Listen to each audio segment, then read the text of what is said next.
Okay. Damn, that means my audio was on that whole time. You could probably hear me breathe.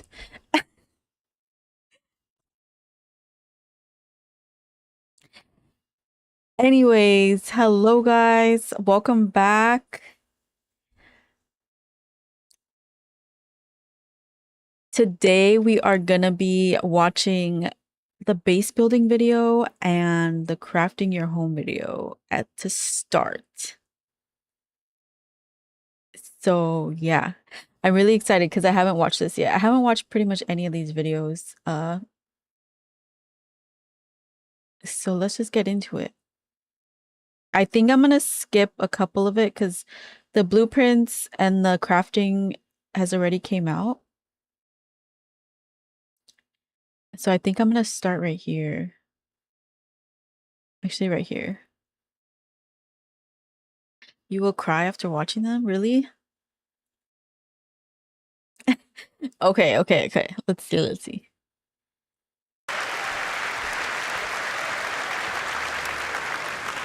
Well done. Good morning, citizens.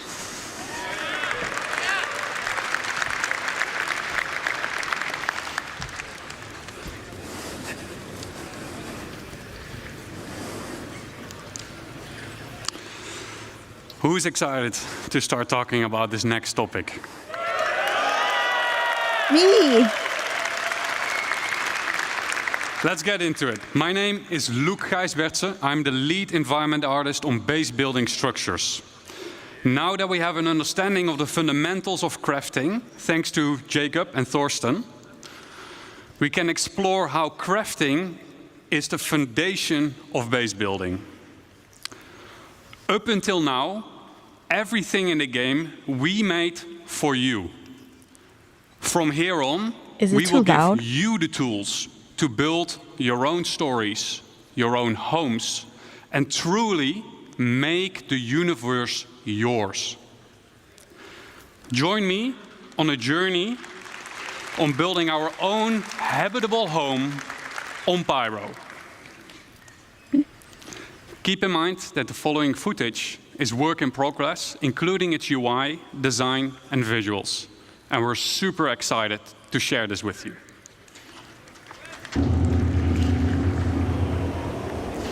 We found a beautiful location by a lake.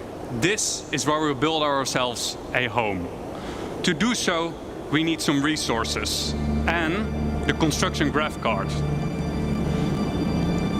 The construction graph card allows us to survey the land, claim the land in a lawful system, and it allows us to build structures. As we've already found the location and don't need to claim land in lawless Pyro, we can straight dive into building our base. What is that? Keep in mind, the following UI is work in progress. Maybe I should have watched the beginning.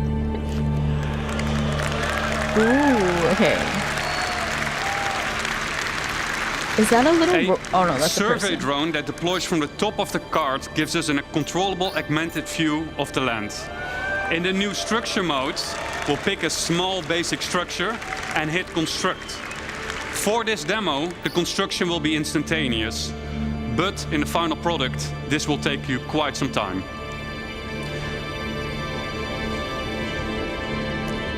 We've done it. We've built our first structure.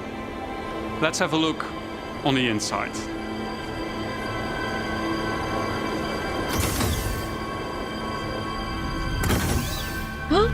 As we walk into the small basic structure, we see an empty interior that is dimly lit. It's up to us to define what we will use this space for. In our case, we will want to make it into a home. We can see that the lights are still off, and that is a problem. Okay, when this comes out, I'm never leaving my base. Because no lights means no atmosphere, no breathable atmosphere. So it's not ideal to live in. So how do we solve this issue? We can improve this by providing the building with power. Let's see if we can build something that helps us out.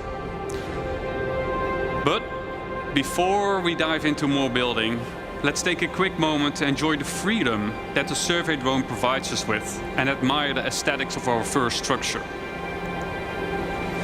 and I wonder what Declan was up doing there.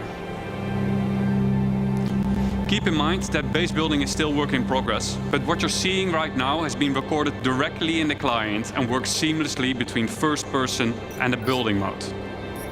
Okay, enough. Back to base building. In the list of new structures, we see a small fuel generator. That is something that could solve our problem, I think. Power providing structures need to be hooked up to other buildings inside construction ER mode, but we'll explain this later. The fuel generator is one of several structures that provides power, each with their own benefit and drawbacks. Fuel power is quick and easy to build, but it requires a constant supply of fuel besides its regular maintenance. If a structure is not maintained, it will halt its activity. Players will need to maintain fuses to keep the building operational. What if you're in bed and then power runs out and you're like choking and you die? The better crafted fuse, the longer it lasts. This is where the fuse goes on this building. Next up, we have a terminal that gives us access to the status of our building. And, more importantly, we get to activate it here. Building is gonna be great, can't wait. Oh my god, I know. I really want to do farming and stuff.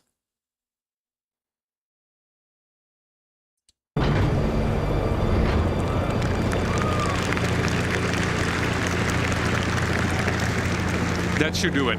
Let's see if we got power in the building now. As you notice, some of the crates in the background have disappeared, as their content has been consumed during the construction process of the buildings. And it looks like Declan is now hooking up the power to the power I have to the no building. idea. I hope not. Well, I guess it's good and bad. I wonder what he was up to earlier, though. I know some people would like that. Wow, Declan has been busy decorating the place. As we can see, the lights are now properly working. We got atmosphere, and we can start to use the item fabricator now that there is power. Always handy in case we need a fuse. Let's have a quick look at what we've done so far. We've decorated the place. We made it our own little home. We hooked it up with power. I would say we have a place that we can live in.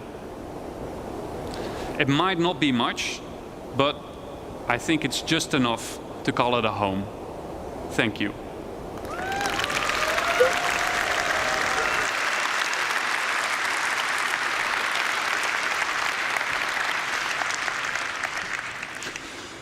Now that we have a rough understanding of how base building works, let's dive into some of the specifics of what we just saw.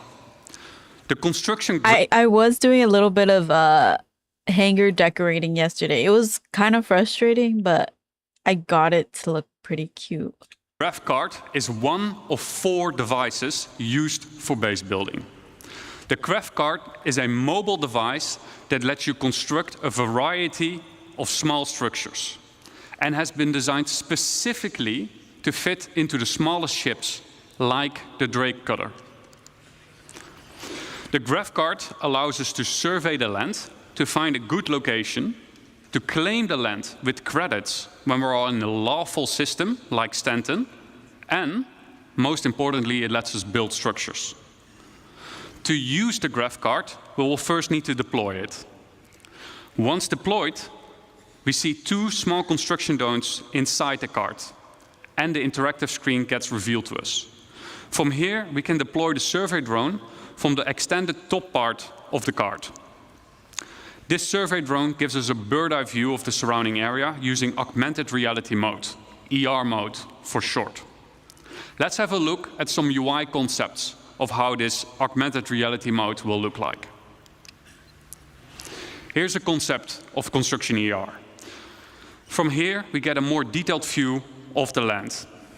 Where can and can't I settle? For an example, inside a nature reserve, construction will be prohibited. Are nearby areas flat enough to place my structures on? Are there any underground extraction deposits nearby? And if so, what are their quality and quantity. Let's say we found a good place to start building our base. Then next up, we need to find a good place for our first structure. On the left-hand side, we can see that we're now in structure creation mode. Underneath that, there is a list of structures that we can build. Once you have chosen a structure, you'll drag it onto the terrain. Okay, I see corridors. So that means that maybe you could like connect different halves? That will be shown then as a physicalized hologram. From here, you can move and rotate to find the perfect position for your structure. Now that we have chosen a position for our structure, we will need to supply it with crafting materials. Just like the crafting interface that we saw earlier, this is where you choose the materials, and the better materials you choose will result in a better structure. Once you're ready, we'll hit the craft button on the right bottom to send the construction drones printing to the buildings. The automated construction drones will take off from the construction graph card and fly to nearby resources to fill their internal storage and then fly over to the construction site to print the building until their internal storage has been depleted. The construction drone then repeats the loop by filling its internal storage again by nearby resources. Printing buildings will take some time. Keep the construction supplied so that you don't delay the process any further. Let's say our building did just finish printing, then what? Then we need power. We need to power the building. All structures will have an unpowered and a powered state that we can manage inside the resource manager. To provide structures with power, we can easily link generators to structures that need power in the resource management menu within Construction ER. We can also link multiple buildings together. And we can assess the power consumption and shortage of, inside this resource management screen. Keep in mind that operational structures, like power generators, require maintenance of their fuses and sometimes need supplies coming in and going out to be managed. Now that we have a structure and power, what can we do next? Then we can actually upgrade our structure. Structures can be upgraded from tier 1 till tier 3. The better material you provide, the better the improvement will be. Okay, there it says integrity, hacking level. So I think people will be able to like get into your base if they hack it or something. Like Jacob and Thorsten explained in the crafting presentation. Tier upgrades can, for example, improve the structural integrity of the building or make its resource consumption more efficient. To really make your base feel like home, you will want to decorate your base with a wide variety of furniture pieces that can be bought, crafted, and found in the universe. It's up to you to define what you want this space to be. Do you want to decorate it as a hospital? Do you want to make it into a workshop? Do you want to make it into a luxurious bedroom? It's up to you. Furniture can easily be placed and moved using decorative ER mode as an hologram. This is so your furniture can easily fit through doors. This feature is accessible through nearby construction devices, allowing you to place down furniture pieces or even crafting machines that otherwise wouldn't fit through the door. And you get to place them directly from your local inventory. The less trusted among you, or anyone settling in Pyro for that matter, may want to mag-lock their furniture into place so that only you and your friends get to rearrange your decorations. And best of all, decorative ER is not exclusive to base building and can also be used for personal hangers and ships. Oh, nice.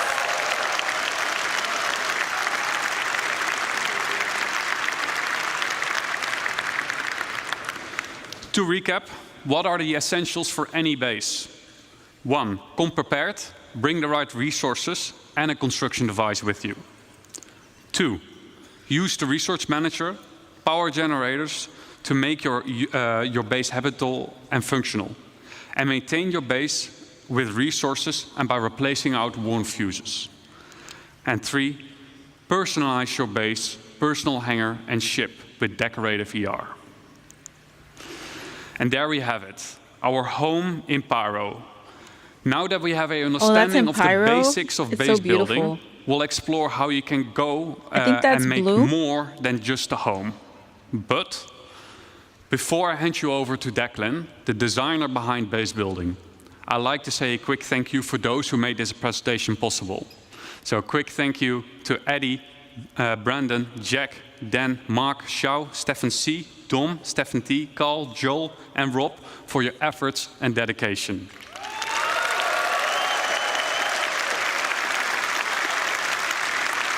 Now give me a warm welcome for Declan.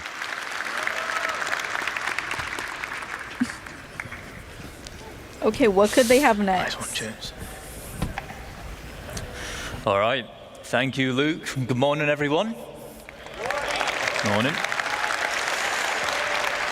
My name is Dec. I am the system designer behind crafting and base building, and we've just seen a nice little base, right? That's good for cabin in the woods. Maybe you want to place it down next to big redwoods, go and explore, or a place to stash some loot you perhaps shouldn't have. But do you want to see a big base? Yeah.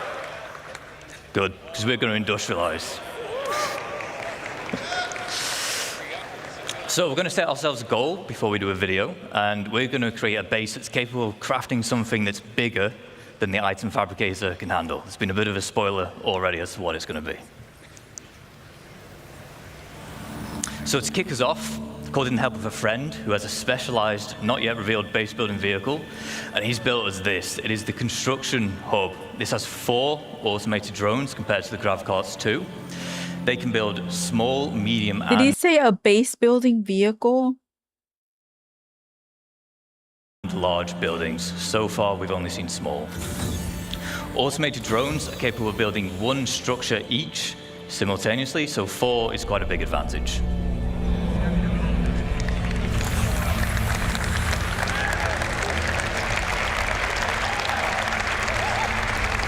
What is that? We'll pop into our construction AR and we'll get down a generator, we'll connect some buildings together just so we have a place to call home before we begin.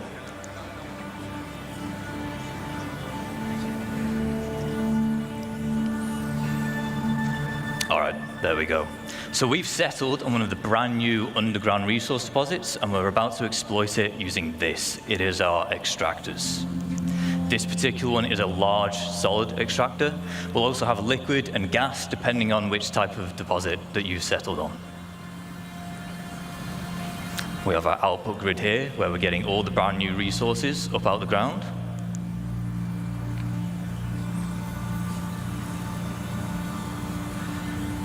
And it is important to note that once these things are set up, it's not a case of just free resources forever. On key structures like this, there are fuses which will occasionally need replaced, as well as environmental wear which can be fixed using crafting materials. Oh my god, we're gonna deplete the entire environment.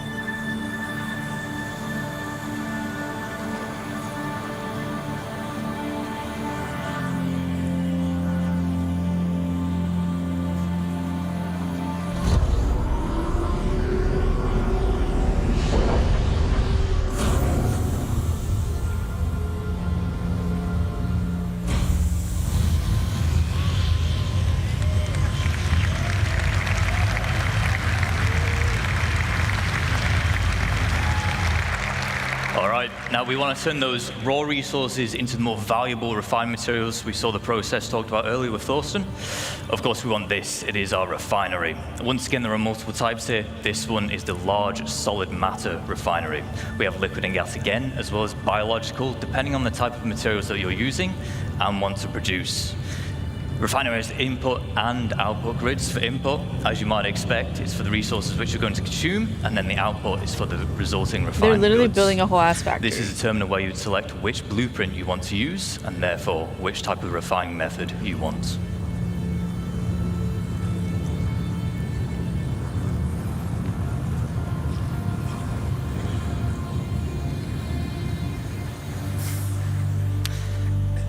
lot of crates here with our extractor and our refinery, so we're going to put down our elevator storage. Base is really starting to build up now, but it's worth me mentioning again here that whilst we're putting these buildings down instantly in this video, large structures like this, they will take some time with the automated construction drones, but the smaller scale base we saw in the previous video, that can be done in a single play session.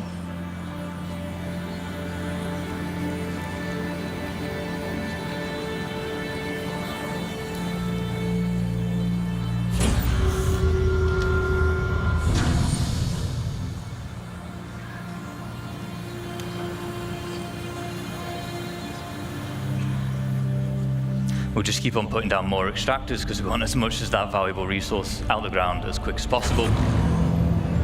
And with base building, we're introducing the concept of a freight elevator network. What this will allow you to do is it will allow you to link multiple freight elevators together, and in turn, they will share the same storage.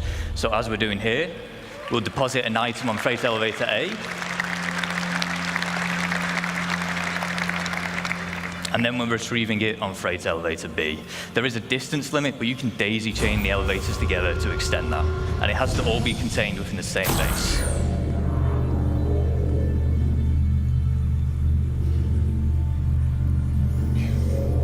Oh my god, the possibilities are endless. Now, as we expand, we might want to invite more people to join us. This is easy to do. There will be permissions that we can set up, granting people access to our base, and they can even build their own structures if they wish. We can also give them access to existing structures, which is how you can form your org storage using those freight elevators.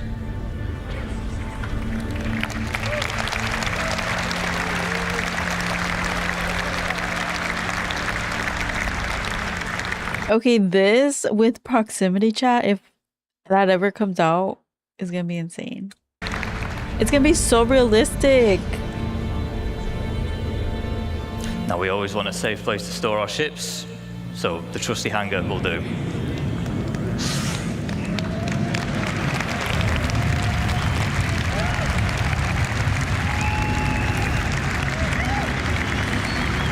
Oh wow.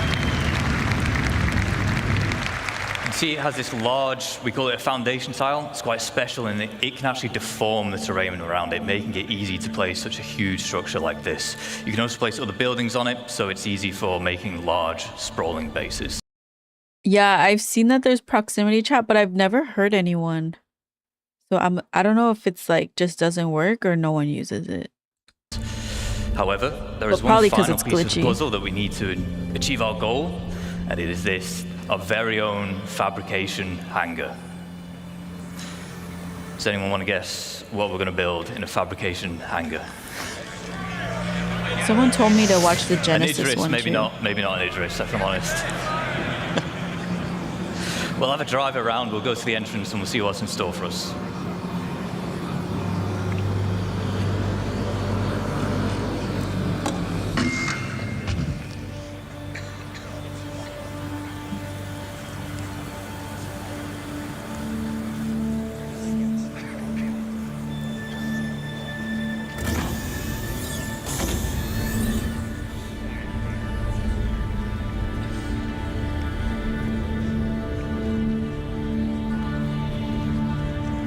Looks like whatever it is, it's just about finished crafting.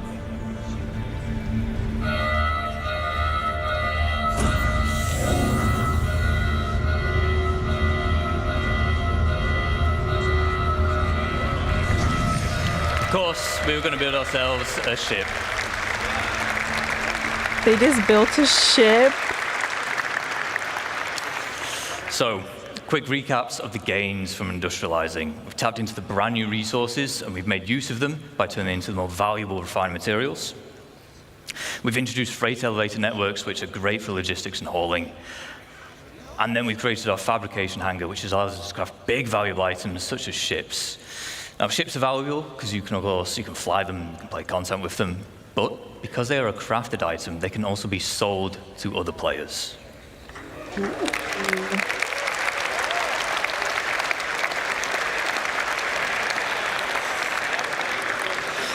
So, With base building, you're going to be able to set up your own shops, and there's two main ways you can do this. The first is using a dedicated trading terminal. You can link these to your freight elevators, and in turn, any items within can be listed for sale at a price you deem reasonable. This includes resources, refined materials, and so on. Using the terminal, visiting players can browse what's on offer, purchase, and then collect from that same freight elevator. The second method is to set up a physical shop in the world. By using the decorator AR we saw earlier with Luke, you can maglock items and then list them for sale. Once again, browsing players, they can see the price of the maglocked item, purchase it, which then removes the maglock. A world inside a game. Of course, the nice thing with physical shops is you can genuinely make it feel like a store. You can put items on shelving. You can even go as far as to make your own ship showroom. You can advertise your wares on a mobile pass for UEC. However, it is important to note that the point of purchase will always occur at the base itself. Now that we know how to set up shop, I just want to take a moment to talk about why it's so impactful for crafting and base building the game as a whole. Understandably, throughout this presentation, we've been telling you why you want to craft all these things or why you want to build this big base. But maybe you don't have the time to build a big base and maintain it. Maybe you want to spend your time doing the missions, you want to do your beacons, that's how you want to make your credits instead. Shops mean that you can benefit from the players who do want to spend the time making those bases or crafting those specialist items, and then you can purchase them from them, which is very important because crafted items using high quality materials will be the most powerful in the game.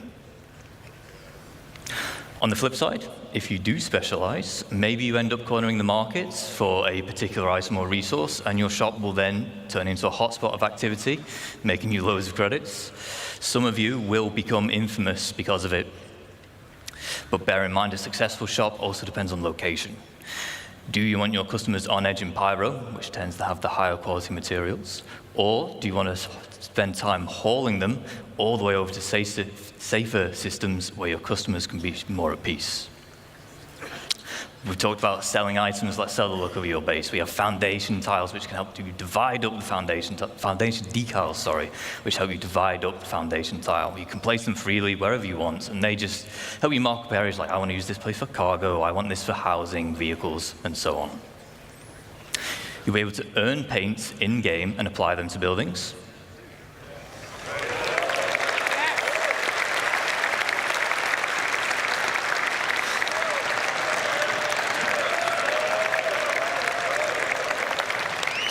As well as add your own custom text. So if you're part of an org, the blue buildings that have your name are definitely yours. We have some forms of base building which are either still in the design phase or early white box, but we want to share some details. First up, we have farming and ranching. Farming, it comes in two general types. We have our low-tech farming and then high-tech. Low-tech consists... You guys, I love growing food. So this is like right up my alley.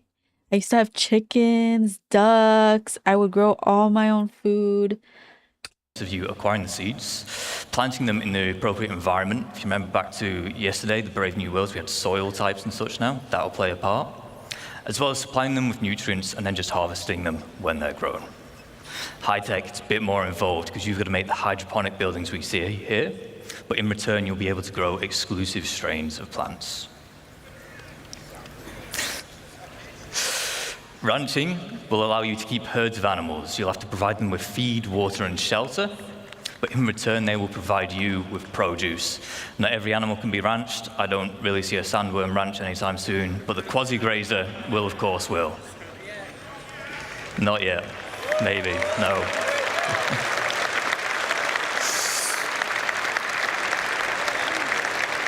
Just the house base building alone with the ranching and farming, like, I'm never going to do anything else. We have a few more additional archetypes. We have landing pads, garages, roads, fencing, as well as new variants of structures which we've seen today. For instance, the power generator, there'll be solar power, fusion, geothermal, as well as the XL structure class. If you remember, everything we've seen today, the biggest we've seen today, rather, is large. XL is larger than large. And then you have your defense.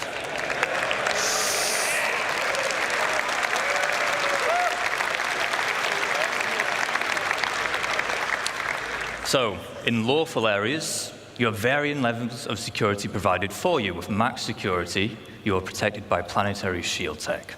However, in Lawless, Pyro and the likes, you'll have to provide your own defenses.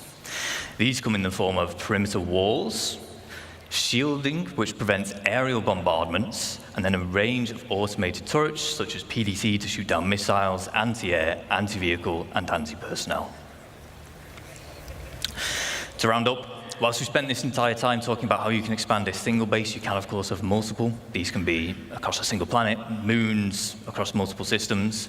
There are advantages and disadvantages of locations and base types. For example, in lawful areas, you'll need to buy your land for UEC, pay a tax to be able to build, and then you'll gain protection in return. In lawless, no cost, higher chance of better quality materials, but no security to fall back on. A small cabin in the woods can be great to set up in a single play session with short build times. However, the large base we just saw will take days, weeks, or even months, depending on how big you want to go. You might want to embark on this endeavor as a team or an org. You can set up a base as an org and own it as the org. For this, there'll be permissions available, and you can assign roles and tasks. Ultimately, base building can be your main gameplay loop or a supplementary one, depending on what it is that you value.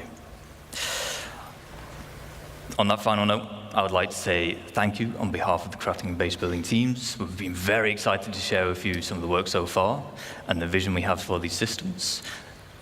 But before we go, we have one final video. Hi, Gabriel.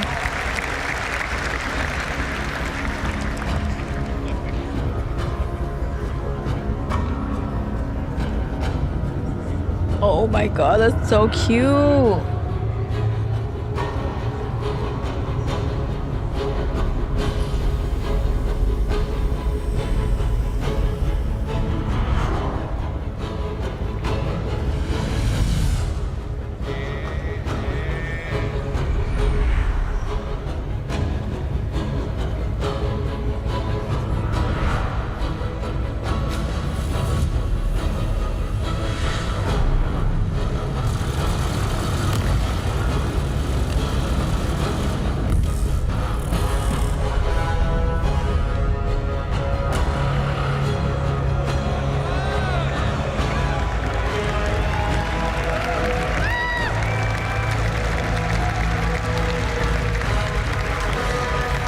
No, definitely.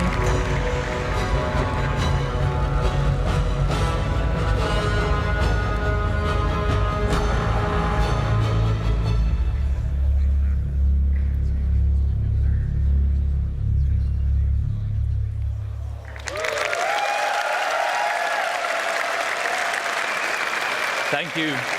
I'd just like to say thank you especially to Kian and Zheng Shui. They worked very hard on this, and you might see that base again later today, so stick around. Thank you. Oh my god, you guys, that was so cool. Why can't this be coming out soon?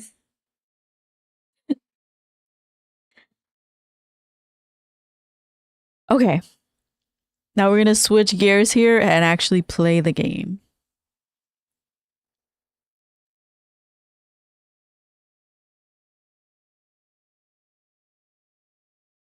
So let me change to the game. And I think I want, oh, there's an update. Okay, give me a second.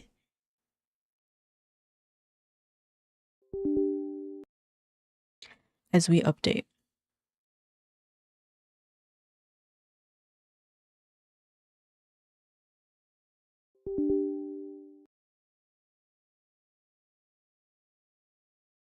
Servers are really bad right now?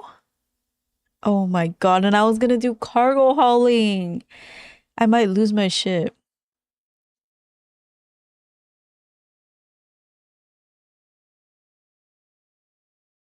Okay, if it's really bad, I'll watch some more videos.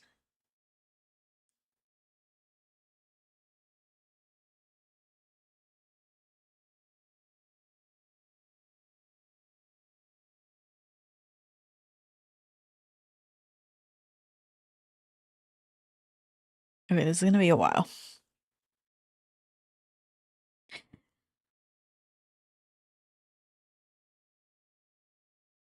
It's fine. I'll try it and see what happens. Because this weekend we were playing and it was kind of like bad. But you guys, I'm so sad because in Fleet Week is coming up and I won't be able to catch it till like almost the last day. So unfortunately, yeah, I won't be able to catch it till when the last couple of days when everything is out. So I guess that's good because everything's out by then. But I won't be able to like see the beginning. I don't know if there's anything happening in the beginning, but yeah. Yeah, I won't be back until the 24th. No, 25th. So I'll probably be able to stream on the 26th.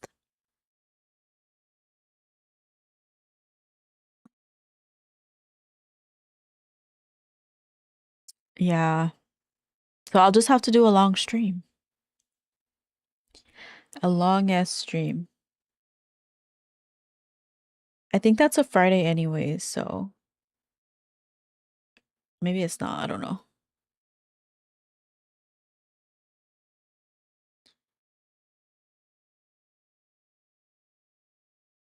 No, I can no, it's a Monday, Wednesday.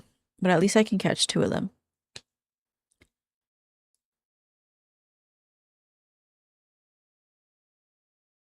Yeah, I don't know. I keep seeing different days. Okay, the game is starting now.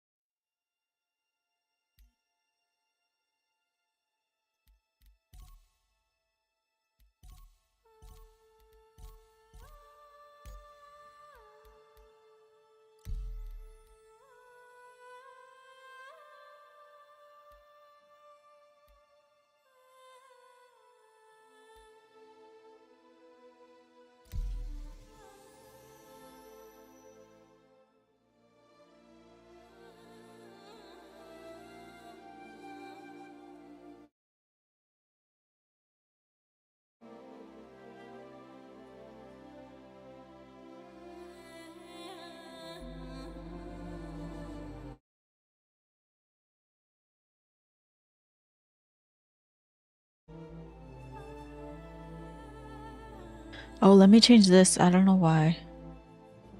Is this supposed to be up here?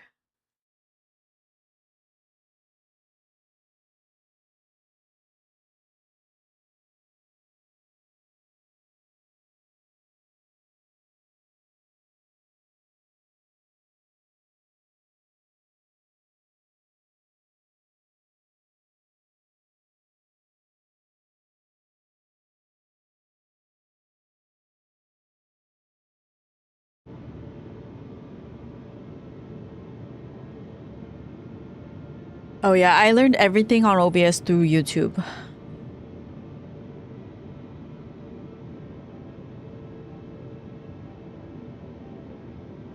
Okay. All right, so I kind of did decorate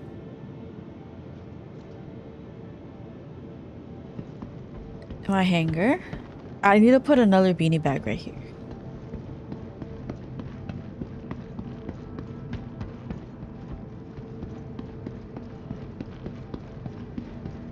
And then I decorated a little bit over here, but like there's not much furniture. I mean, there is, but there's not much furniture you can buy in game. So I just put this little sitting area and then this table.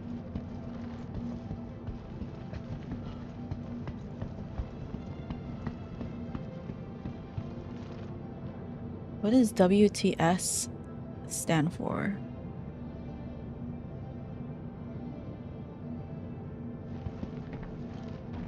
So yeah, I need some more decorations. And it was kind of a pain decorating, but... Hi, Sophia.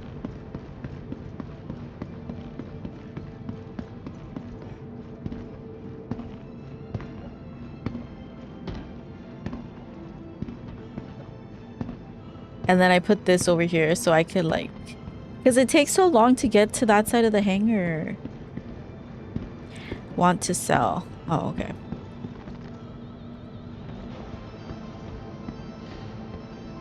We just started the game. I was watching the base building earlier. So I'll probably put that up later during the week or probably this Saturday. If you want to see that. Thank you.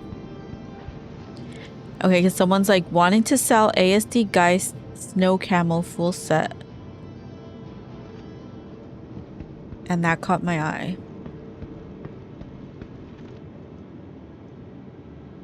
Okay, so I think I'm gonna do some cargo. So let me get fitted for that.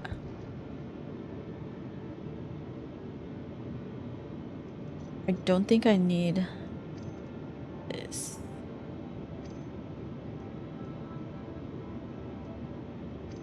Or any of this.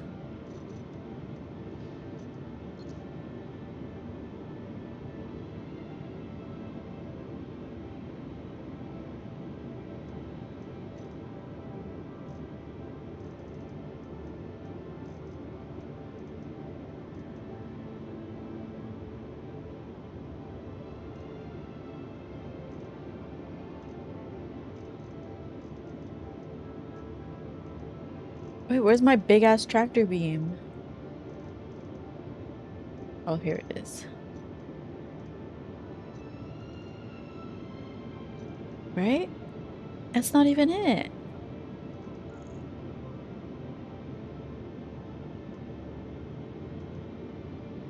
Yeah, I really like the new inventory.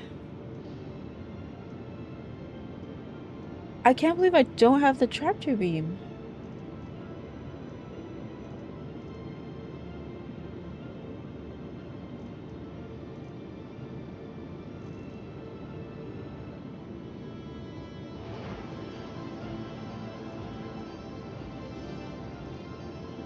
Oh, here it is. Here it is. I was gonna say.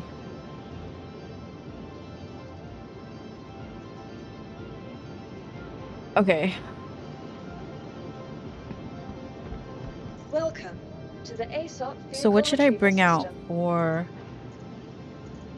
I'm thinking the Asgard.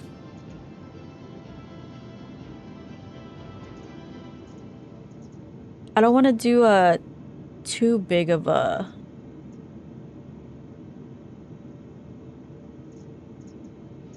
Too much, because it's just me. But I do need to get my rep up for cargo, so that way I could finally use my whole seat. So we're gonna do that today.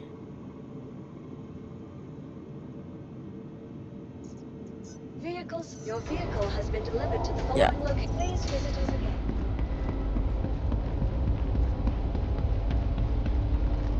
Okay. So let's see.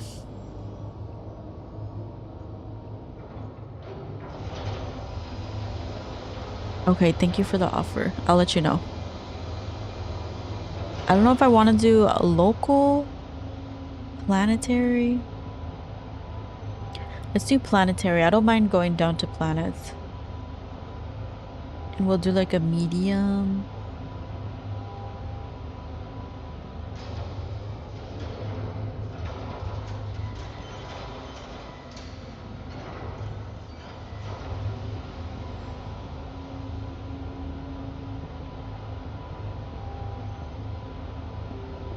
Let's do this one.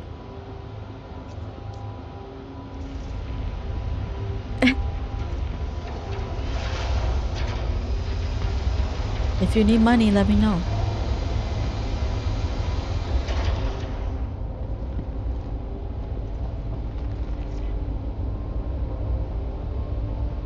Oh wait, you know what? Let me get a drink.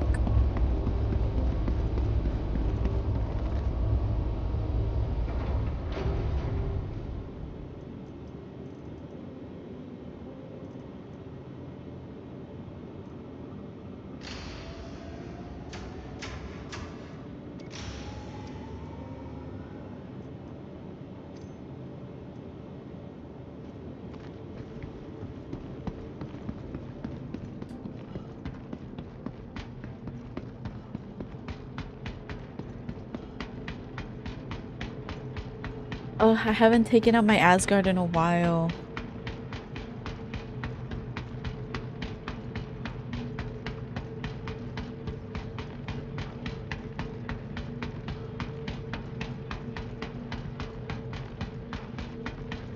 Let's see what my rep actually is for Kovalex. Okay, I'm still a junior, so we're almost there. We're halfway there.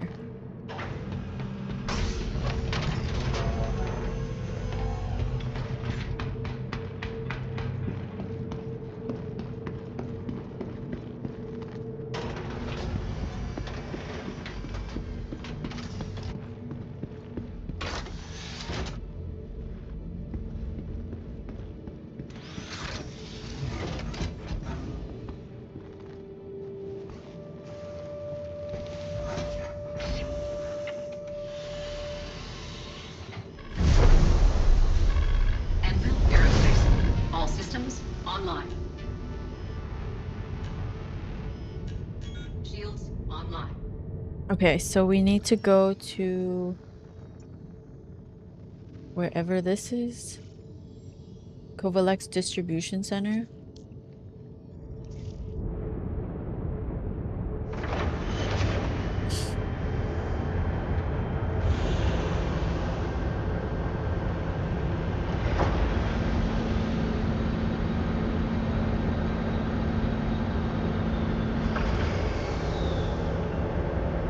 I only have this money because someone sent it to me, so don't think I made a bunch of money.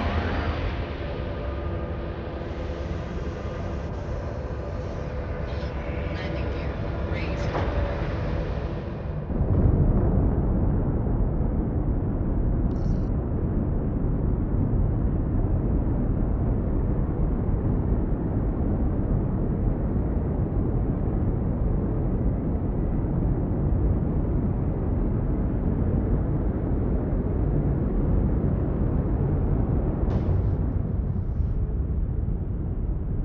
I don't know. They probably had a bunch of money.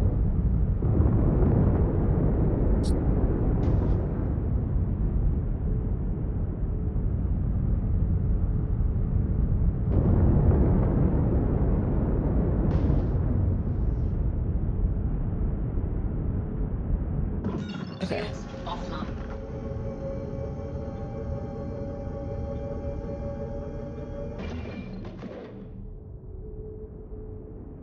Why is it taking me to Microtech?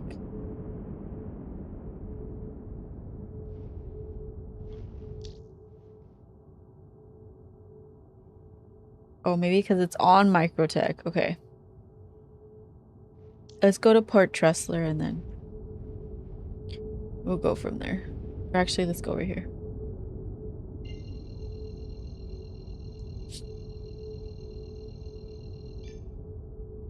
Quantum drive is now on. Quantum drive is now off.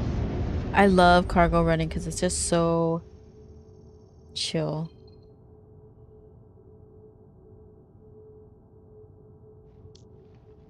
Okay, we should be good now.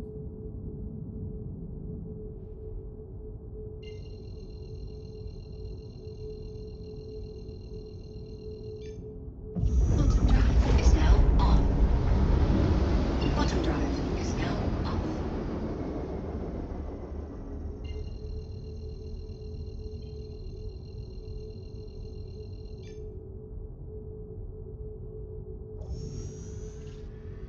Quantum drive is now on.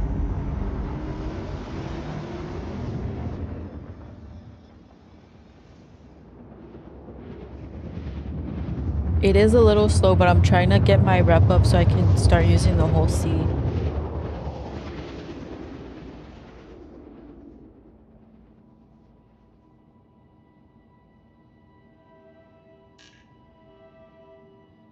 Quantum drive is now off. Yeah, it is crazy. But I haven't used it yet, so I don't even know.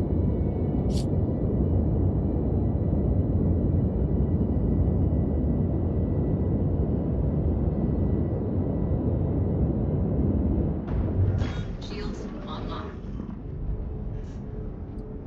Okay, why are my headlights not working?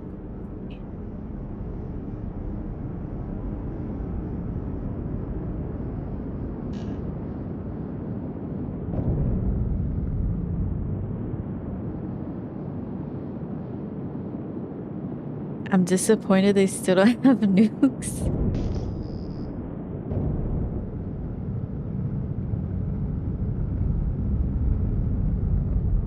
What does that mean? Can you like lose rep?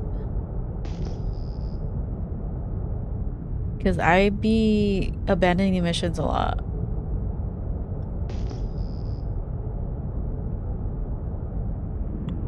Thank you for the follow.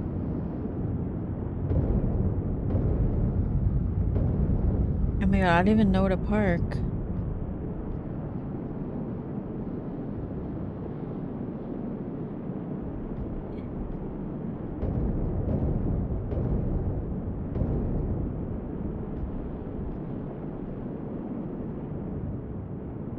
I can't even tell where the freight elevators are. Let me get closer. Right now I really like the Asgard, the 300i, the Zeus MK2.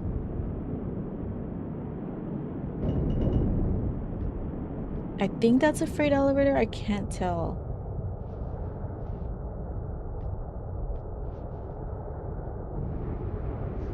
And the Apollo Medivac. Those are like my top.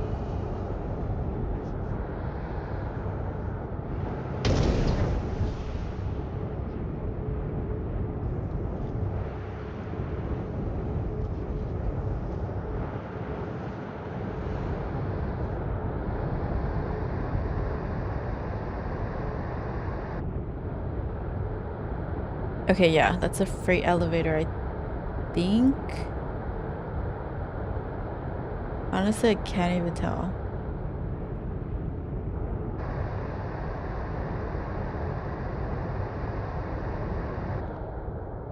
All systems offline.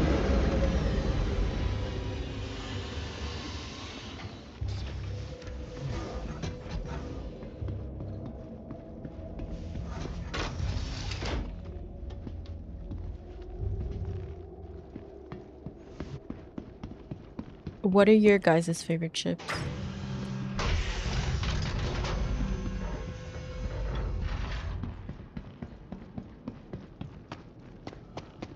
Oh, I should have went a little bit back.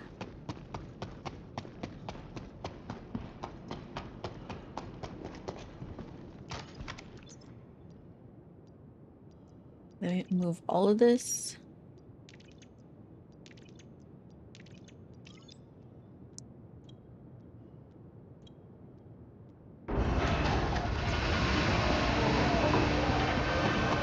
Alright, I'm gonna have to move back. Yeah.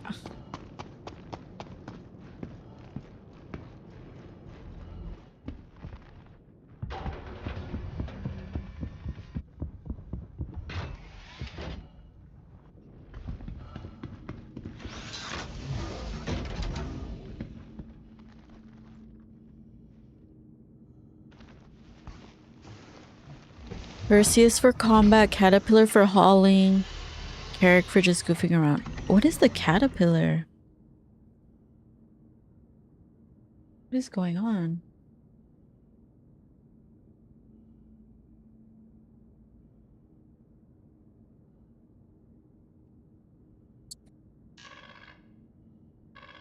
Anvil Aerospace. Engines online.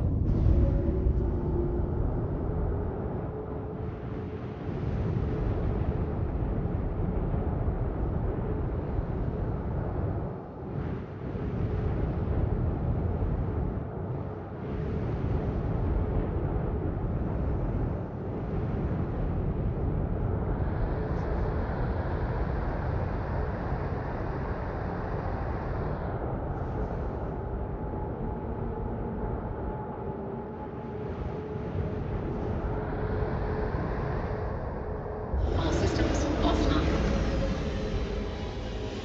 Oh, is that the one? I think it was in that video.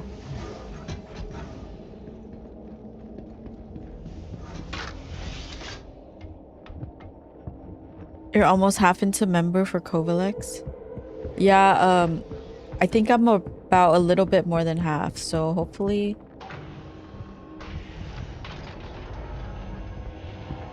this will help a bit. What the fuck?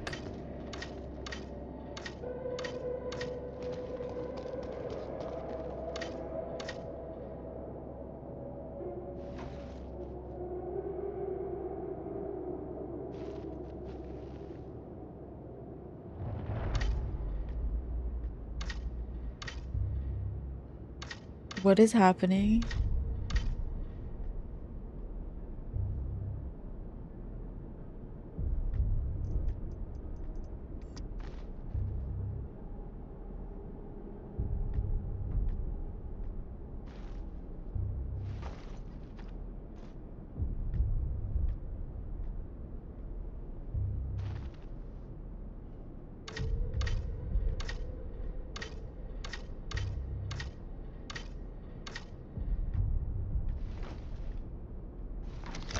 Maybe this one will work. Oh,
oh my God, it's not letting me take out anything now.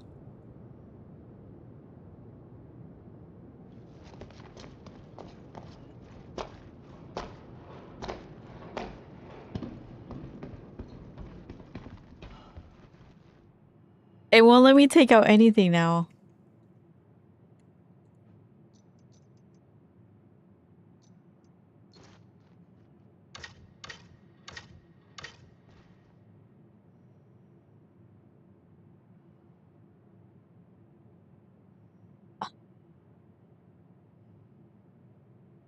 Is there a bed in the Asgard?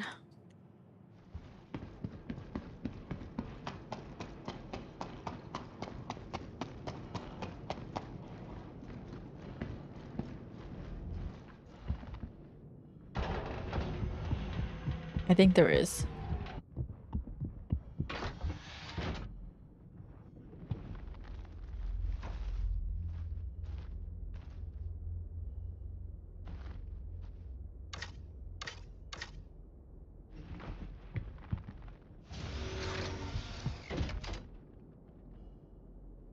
Can I not sleep?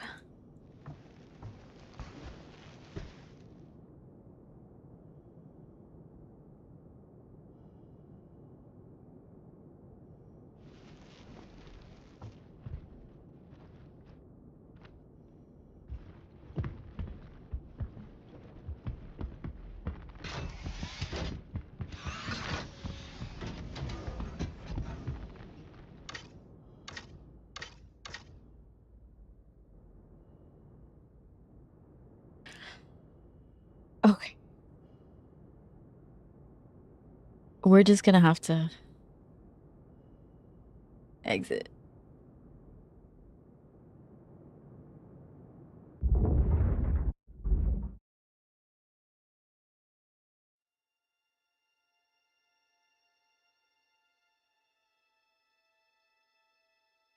Okay, let me change servers and maybe that'll help.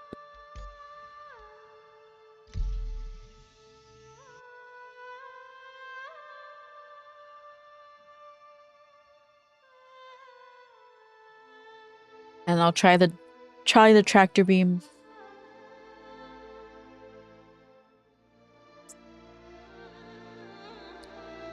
Before we leave.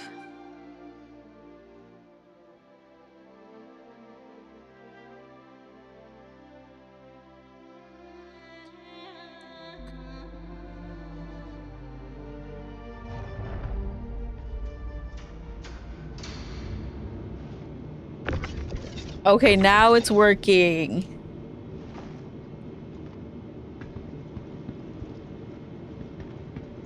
Welcome to the ASOP Vehicle Retrieval System. Your insurance claim has been sent. Thank you. Okay, so we have 4 Please minutes. visit us again. So let's see. Contracts, hauling. Damn, there's a lot. There's 51 options.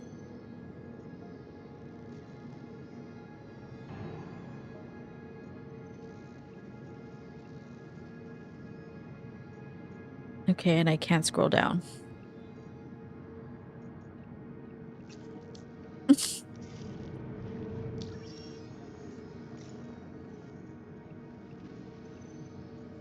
Okay.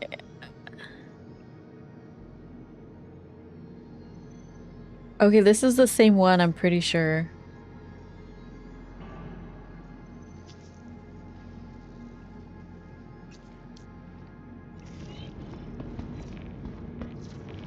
I think it'll work now. Yeah, it's working. I think it was just that server.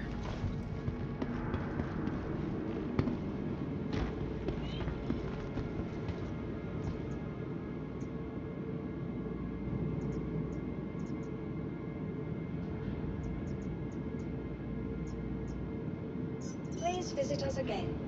Goodbye. Or that area. Well, we're going back to that area, so...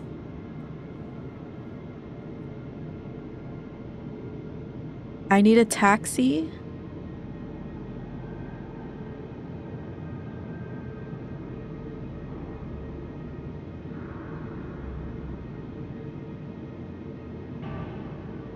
I remember the first time I went to Nick's, I hired a taxi. Because I didn't want to go through the wormhole myself.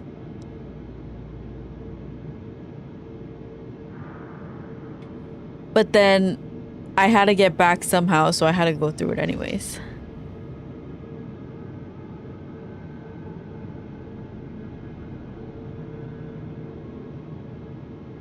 You had to play there yesterday?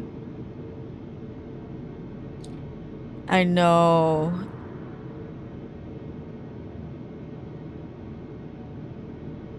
Although I'm a little confused with the rules that are coming out with 1.0.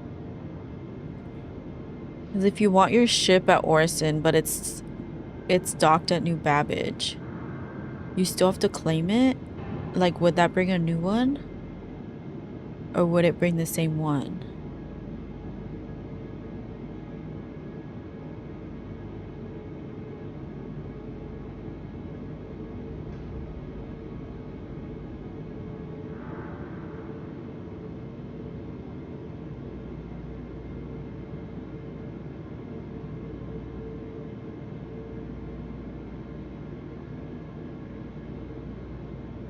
Oh my god, why are people so mean in the chat?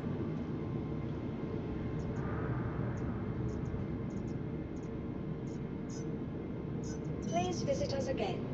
Goodbye.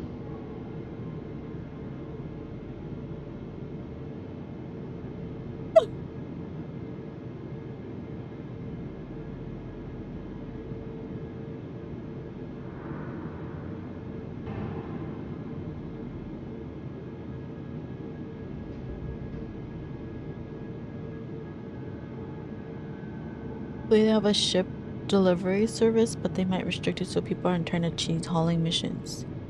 What does that mean? Can you cheat hauling missions?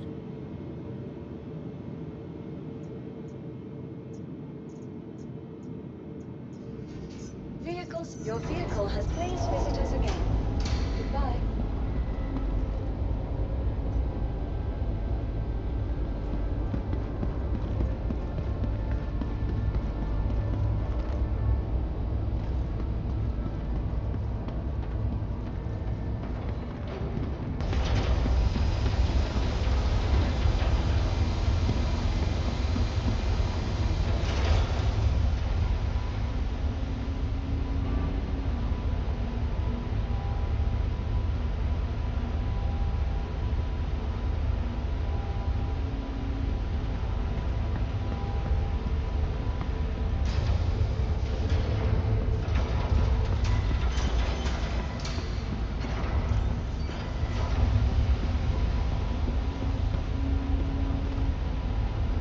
Oh, look at this ground vehicle. It's so luxurious.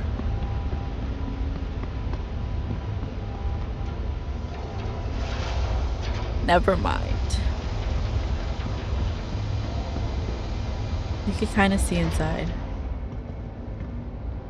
But it has like a wine, champagne. Oh my god, all these vehicles are bugged out.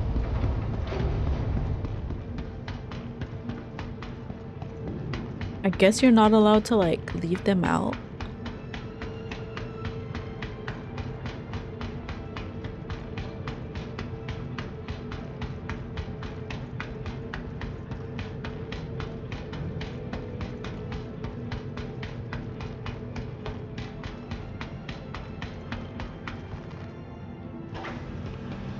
Okay, round 2.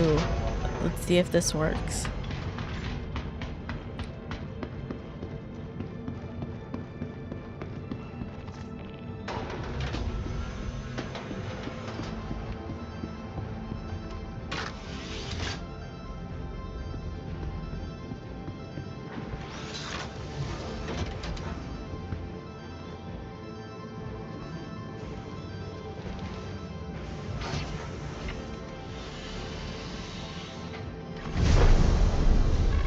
Anvil Aerospace. All systems online. Shields online.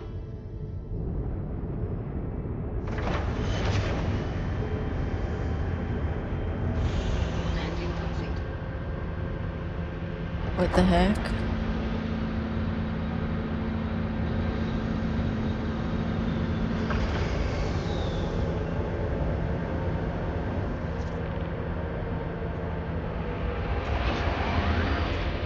Shields offline.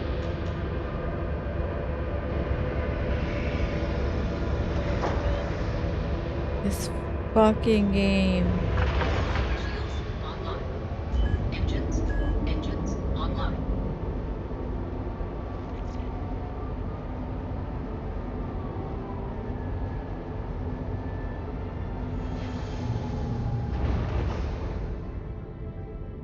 All systems offline. Anvil Aerospace. All systems online.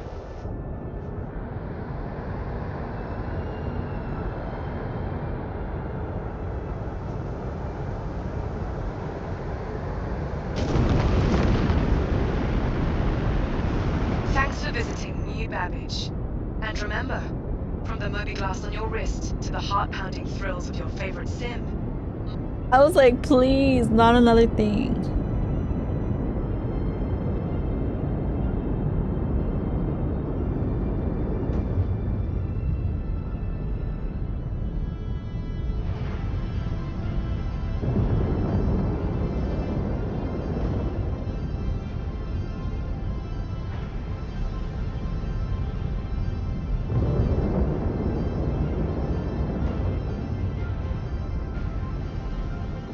Shields offline. Okay, let's get out of the way and then we'll come back.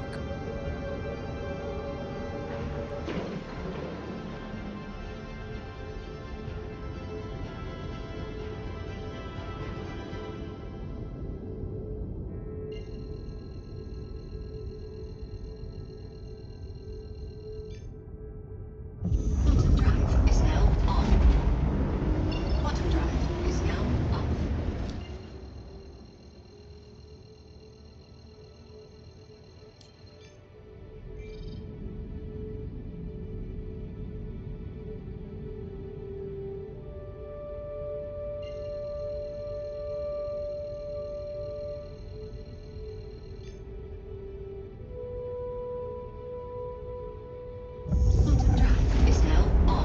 Yeah, I don't really know what the like ideal Quantum drive loadout is is, now but I off. guess it depends, right?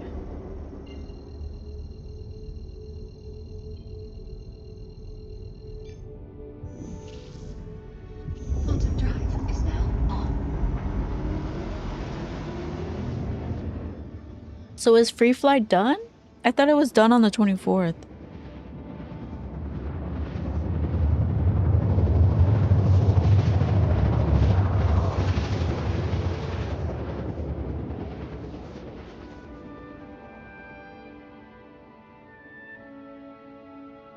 It ended today.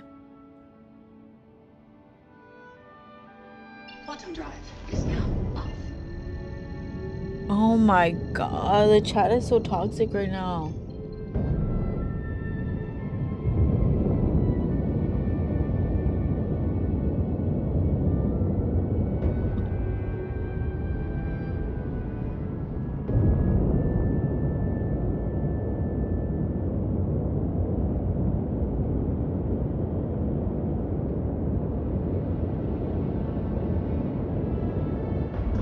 Shields online.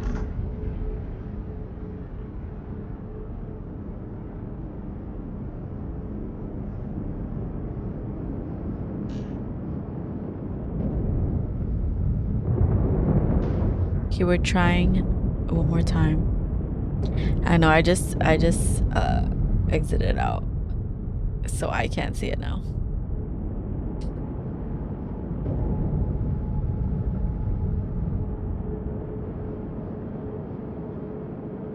Well, my ship's gone.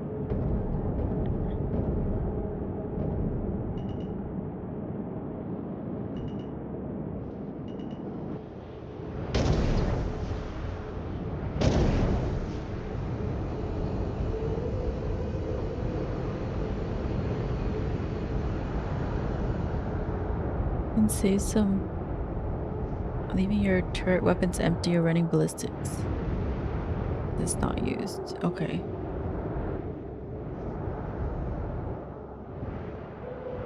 Mm. Oh my god, what am I doing?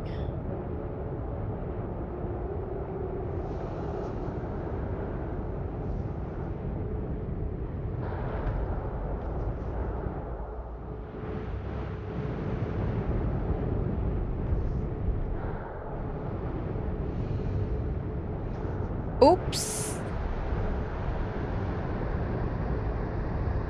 I landed on the building. All systems offline.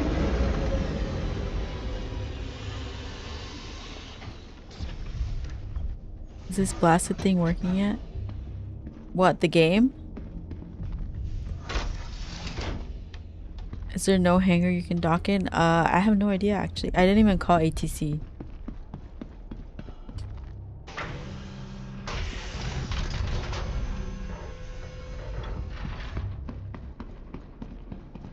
Maybe I am supposed to be in a hangar. Your mic.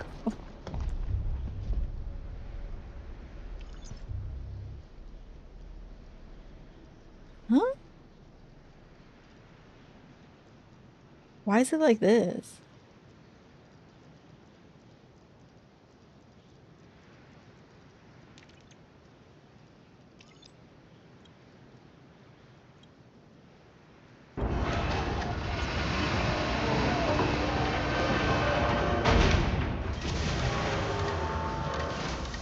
Oh my god, I think I'm just in the wrong area.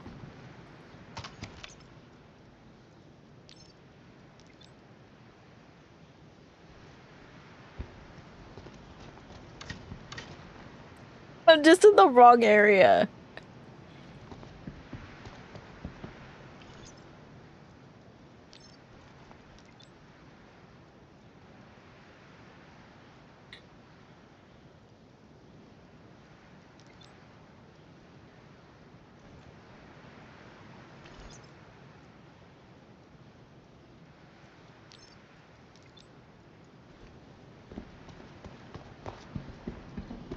I was supposed to go to a hangar. Cause look, now this isn't working.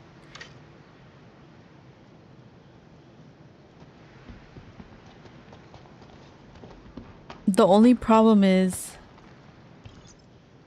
I can't get this back down.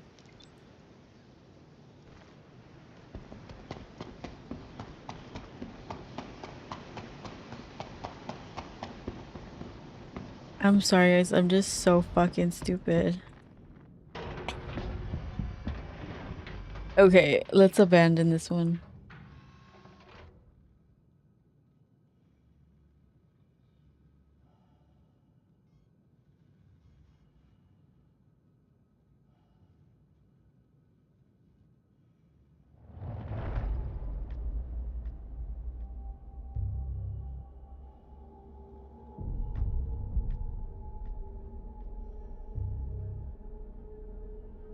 It's my favorite location. Probably New Babbage.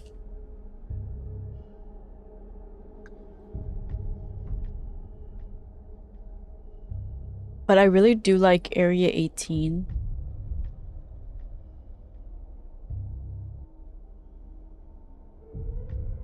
Okay, let's just do this one.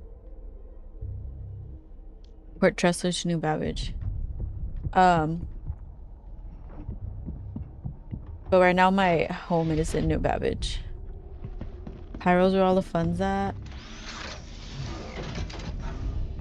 I need like to feel like people are around me. But I think once I do once base building comes out and like 1.0 actually comes out, I might want like a home where it's like in the wilderness.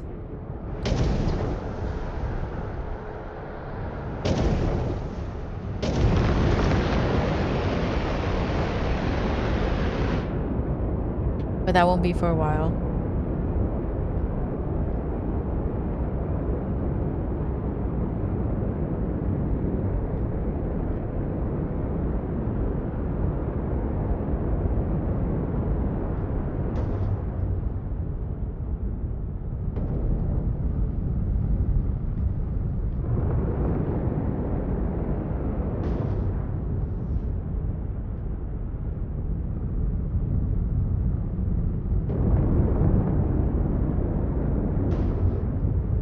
Came at a standing gate into pyro, into rockets to my face. I will say, pyro has some beautiful planets. I was doing these quests, and it was like by an ocean, and it was just so nice. Shields offline.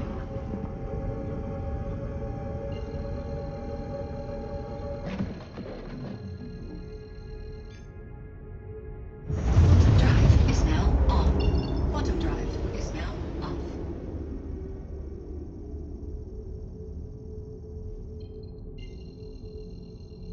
Boom's probably the nicest planet, yeah. But you guys, when I watched that video the other day about 1.0,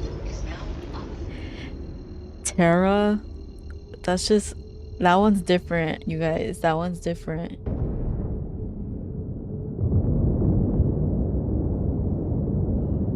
Like, it needs to come out.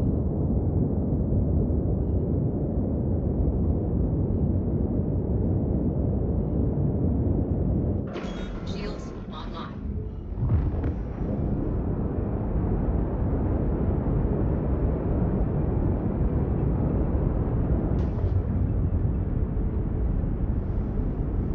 I know, just from the concept art, it looked crazy. Can't wait for Genesis. I still haven't watched that video, so I have no idea what you're talking about.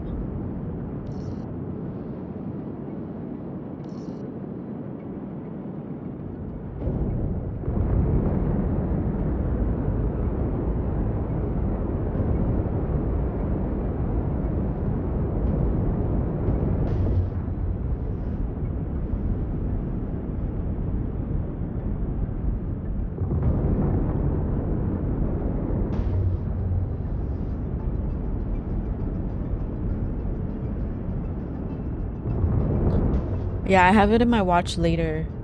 I was actually gonna watch it if the game was too buggy. But I think we're good.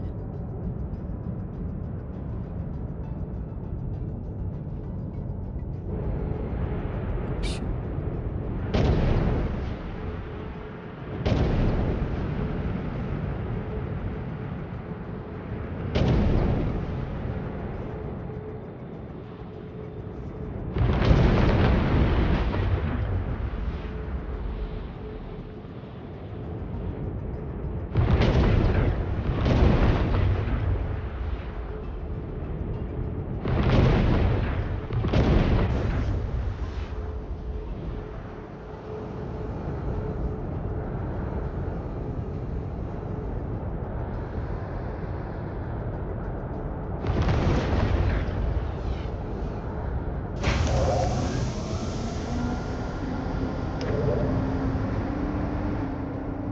All systems offline.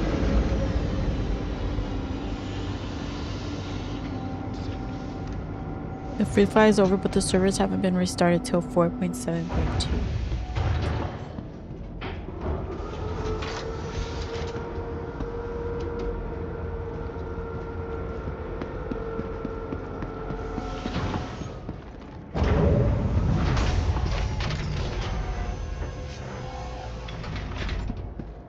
Okay, hopefully this works.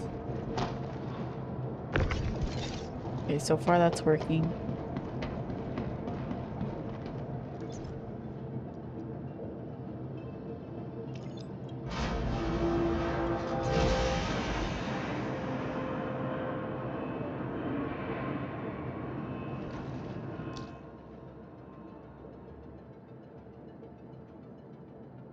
It said Port Tressler.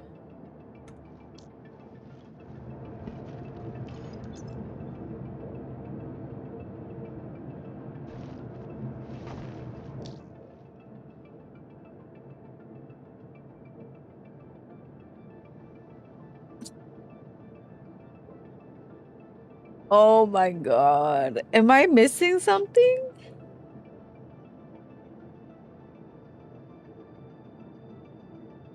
Port Tressler to New Babbage.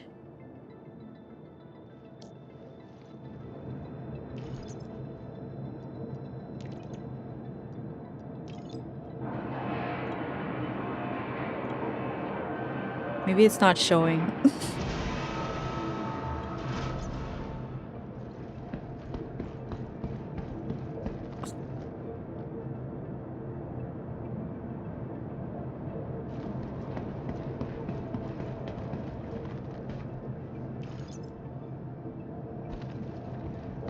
The game hates me.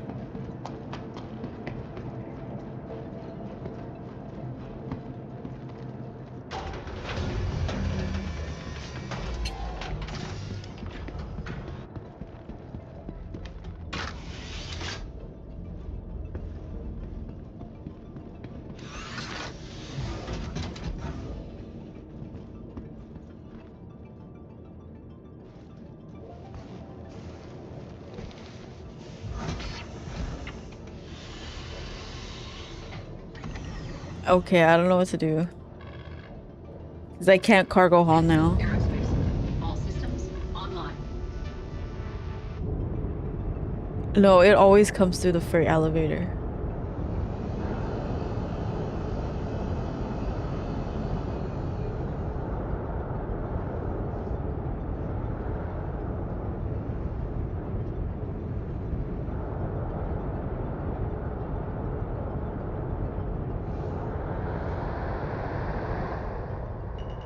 All systems offline. Abandon and try to get something else there?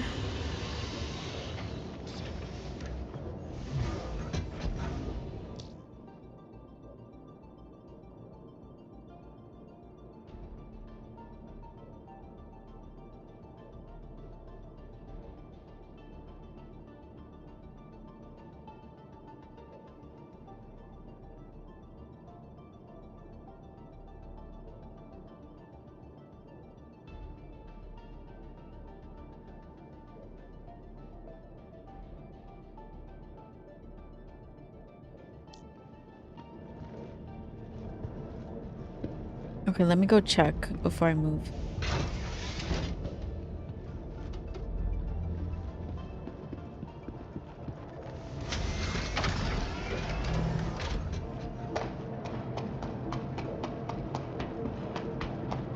I guess it's nice to know cargo hold emissions are just as crap.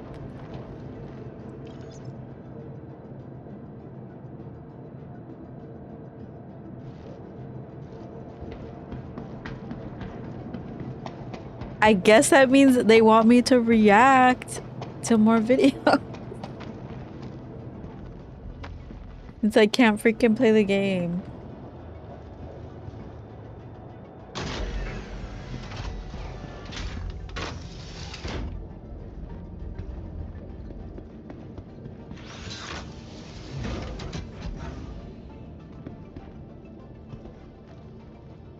Will it let you?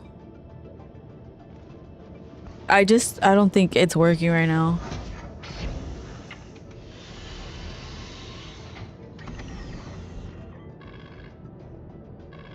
Anvil Aerospace. All systems online.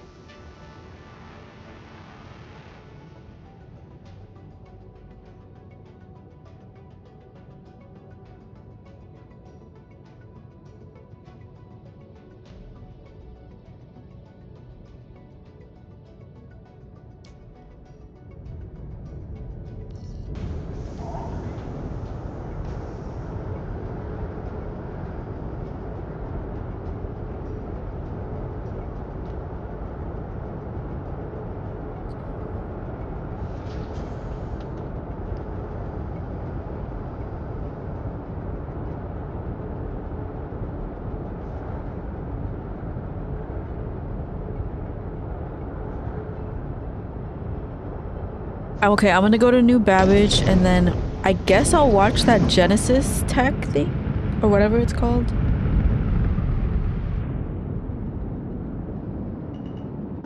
Shields offline.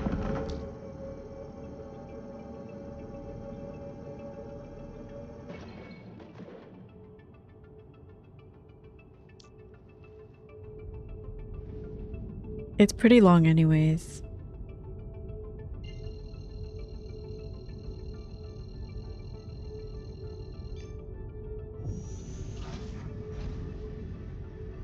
Quantum drive is now on. Quantum drive is now off.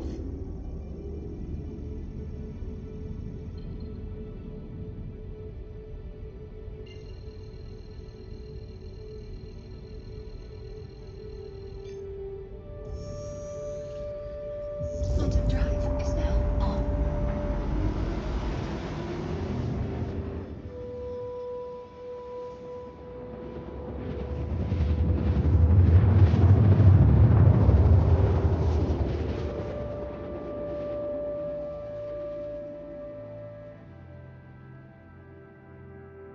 Quantum drive is now off. Okay, it's right there.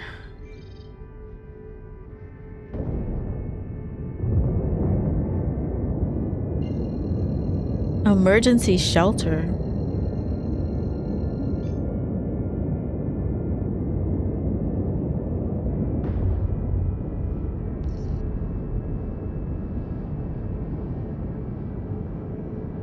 Here we go.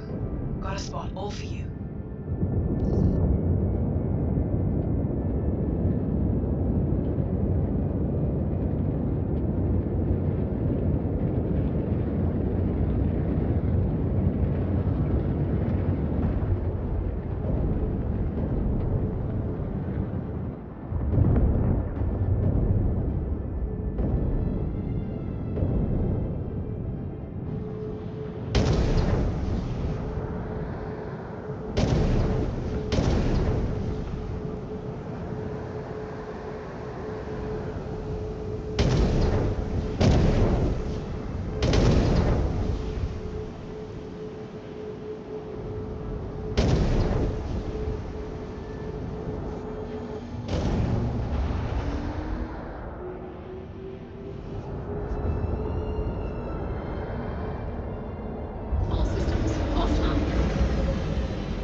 4.8 just came out for P2U. What's P2U?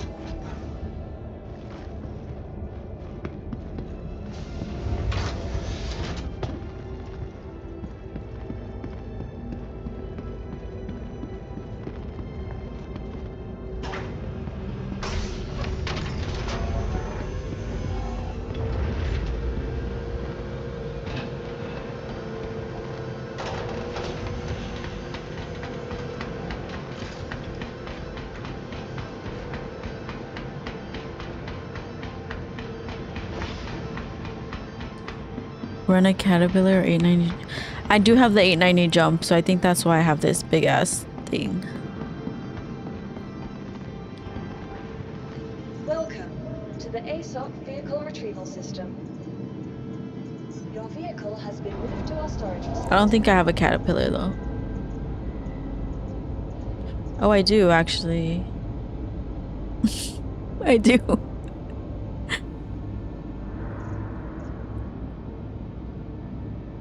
I don't know. Someone gave me a bunch of money and was like, try all the ships.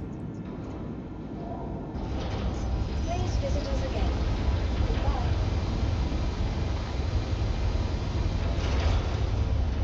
The public test universe.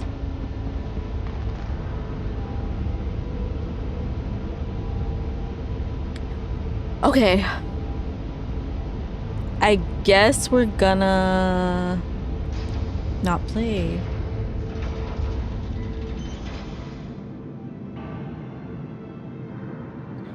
And I guess I'll just watch the Genesis thing.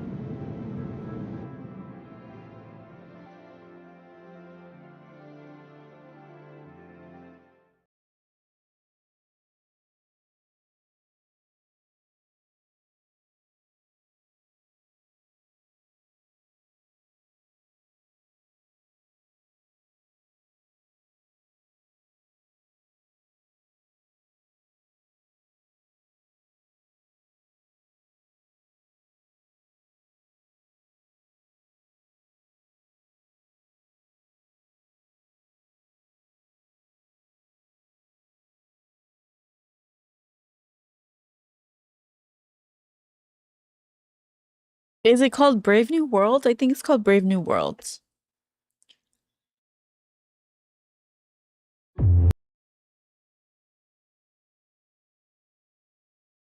I'll watch this one because I was gonna get off on at 9:30 anyways.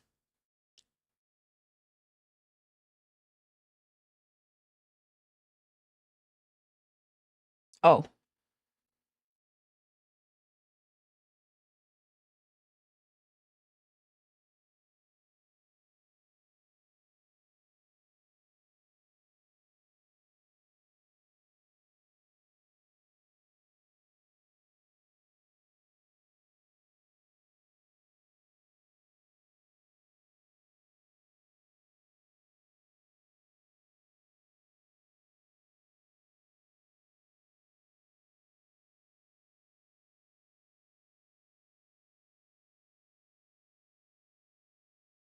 I think this one, right? Yeah, Brave New Worlds.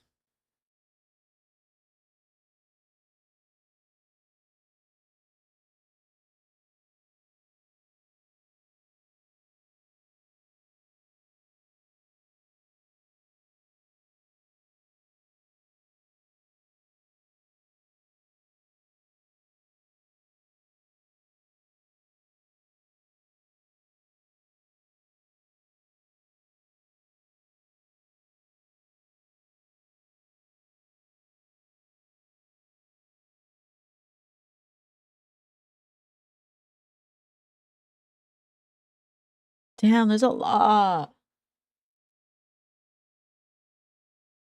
Captains of Industry, Beyond Pirate Wall.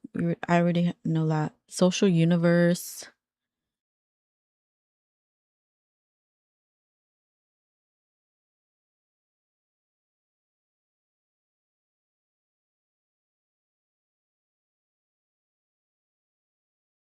Okay, we'll do the Brave New Worlds one.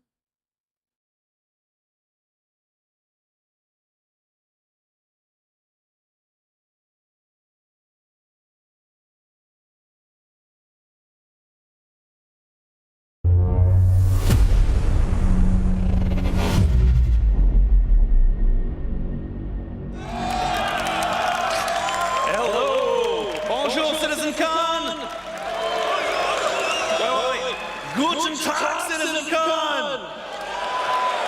Hola, CitizenCon! Ni hao, CitizenCon! And hello, Manchester. I'm not gonna need this anymore. Cool. I am Benoit Beauséjour, or as some of you know me, I am Balt on Spectrum. Today, we will talk about Brave New Worlds. This is Pyro 2, Monox. It's a barren planet, not really habitable. Now, since the advance of our planet tech, we've always allowed players to circumnavigate planets and move from orbit to ground seamlessly, explore complex areas. Is there one that's better?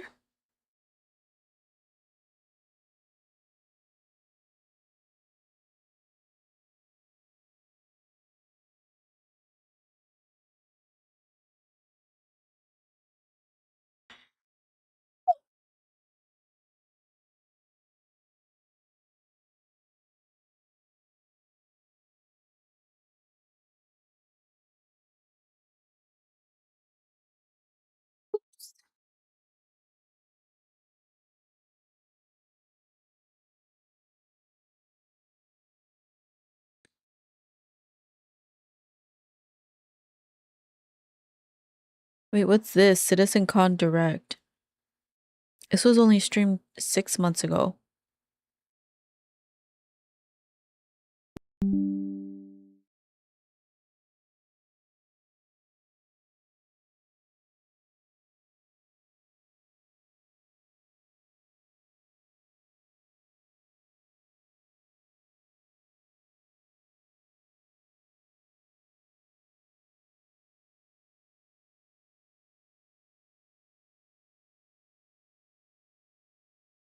Oh, that's the one you sent me?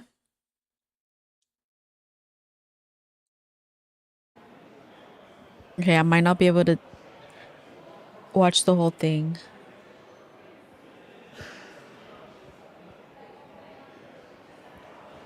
This is an audio test.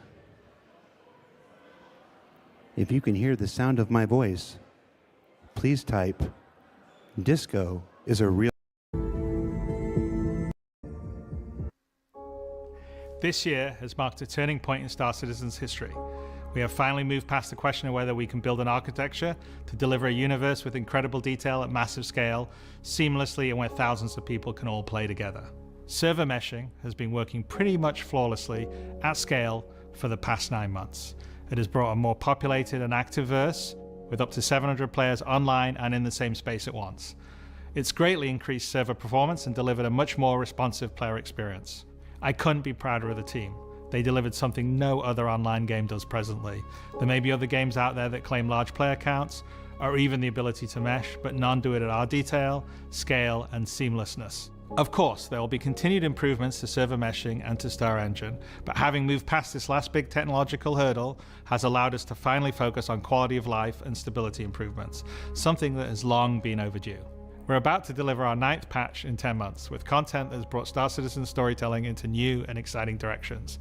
We pushed more than 24 features and more than 2,000 bug fixes. And while there is still a long way to go, the game has gotten more stable, performant, and fun as a result. We see this in player metrics. More of you play every day. The daily average users is up 45% from last year, and your play time is up 15%. So more people venture out into the verse and stay there longer than ever before. And through all that, we've told the dual stories of the Frontier Fighters' assault on Pyro and the moral compromises being made to combat the regen crisis.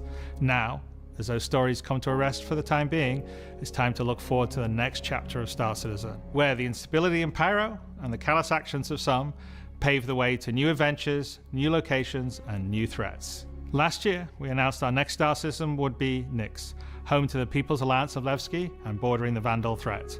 Today, we're proud to share that your adventures in Nyx begin not next year, but next month, when Star Citizen's third system comes online in Alpha 4.4. 2 new systems in 1 year. That's only possible because of the tireless work of our development teams, server meshing accelerating what's possible, the support teams behind the scenes, and most importantly, all of you. Now, I do miss that we're not all together under one roof this year. But in many ways, we're more connected than ever. Across the globe, many of you are gathering at watch parties, 9 of them with our developers in attendance, and countless others springing up in communities everywhere, and all happening simultaneously today. So even if we're separated by oceans and continents, we're bound together by the same passion for space, for discovery, and for this incredible universe we're building together. Whether you're at home or alongside your crew at a watch party, grab a drink, sit back, and let us take you inside our up-and-coming plans for the next year of Star Citizen.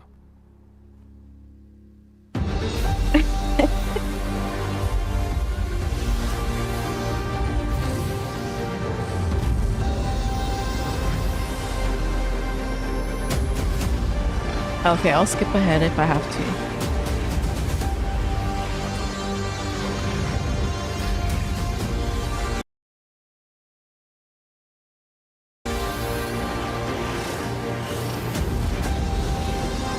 My headphones paused the video.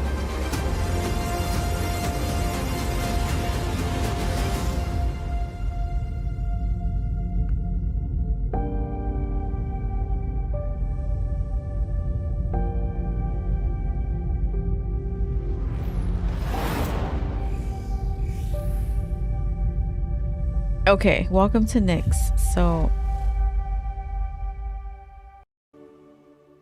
we know about Nyx. It's out.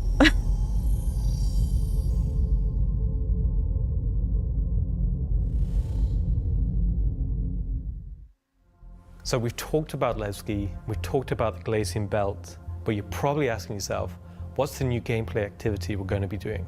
So let's find out. Welcome to Nyx is your first experience in a new space station in a new solar system. It's a mystery to be solved. There's things for the player to explore and look into. There's going to be some twists and turns, of course, some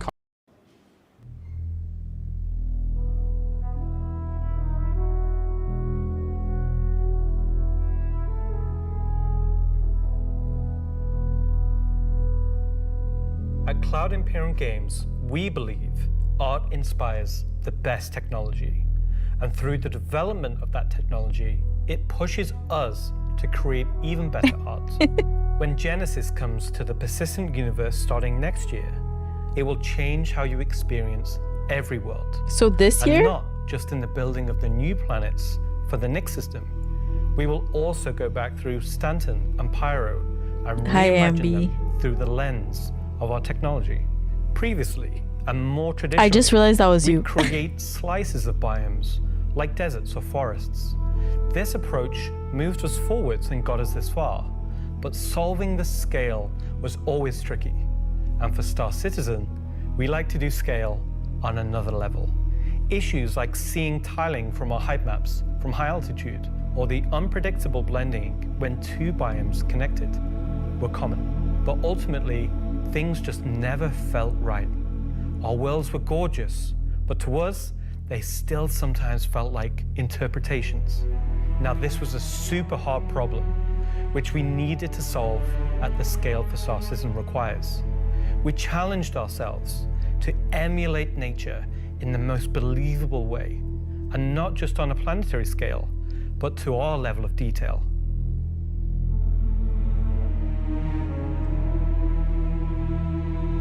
Yeah, but what does that mean? With Genesis, we've made a complete paradigm shift to how we do things. Biomes are now created based on the physical data sets, with the assets being spawned whenever and wherever the correct criteria is found. So when you see a forest or a meadow, each blade of grass is going to be so grassy. An artist painstakingly crafted it there. It's now because it simply wants to be there. It fits inside our rules. Genesis also ties into our other gameplay systems. Our new planets are built from the information we create for our different datasets, like height maps, humidity, temperature, soil type, soil amounts, geology erosion data, to name but a few. This means you can now tell where to find valuable minerals as the geology looks like it would be suitable for it. Where scree piles exist below sheer cliff faces, and where rocks have broken off over time due to erosion. Of course, these new tools still give us the ability to direct the look and feel we want. The attention to detail from the tallest mountain to the smallest flower is still our core DNA. With Genesis, we can now keep that detail-orientated mindset as we focus on the quality, and it provides the quantity. Genesis provides our planets with the gonna die when this ultimate comes out. sense of exploration and adventure, discovery in the purest emotional form. We want you to find that perfect place with the planets providing an abundant resource to harvest. This is a major part of what exploration is for us. We want that feeling of finding a corner of the universe that you'll fall in love with and where you want to settle down and build your home. Oh my god, imagine having a little farm Now in I'm going to hand you there. over to Will to go deeper into what we have built that allows Genesis to realize our vision. As a reminder, some of the visuals you'll see will evolve and change as we continue our technological development and hone in on the final look for Nyx. That's Thanks, all I Ian. want to do. So, in case it's not already clear, Genesis is our name for a group of technologies that are improving our ability to build worlds, refining those that we've already created, and ultimately expanding our persistent universe to the scale and quality that we all expect. I work on planet tech, so let's talk about how that's continued to evolve since our presentation last year. And instead of just highlighting some really cool biomes that we can create, let's go ahead and show how all this work applies to the upcoming planets of Nyx. I know, I hardly explore. So there are 3 planets in Nyx. Nyx 3 is a gas giant, and I think it's blue. It's not going to surface. I don't really know. Nyx 2 is a yellow, toxic. It's got like this high pressure atmosphere, and it's like a very volatile planet with high risk reward gameplay. It's going to have some really interesting biomes for you to discover, but for now, just know it's going to be dangerous, because today we're going to focus on what we consider to be the hero planet of this system.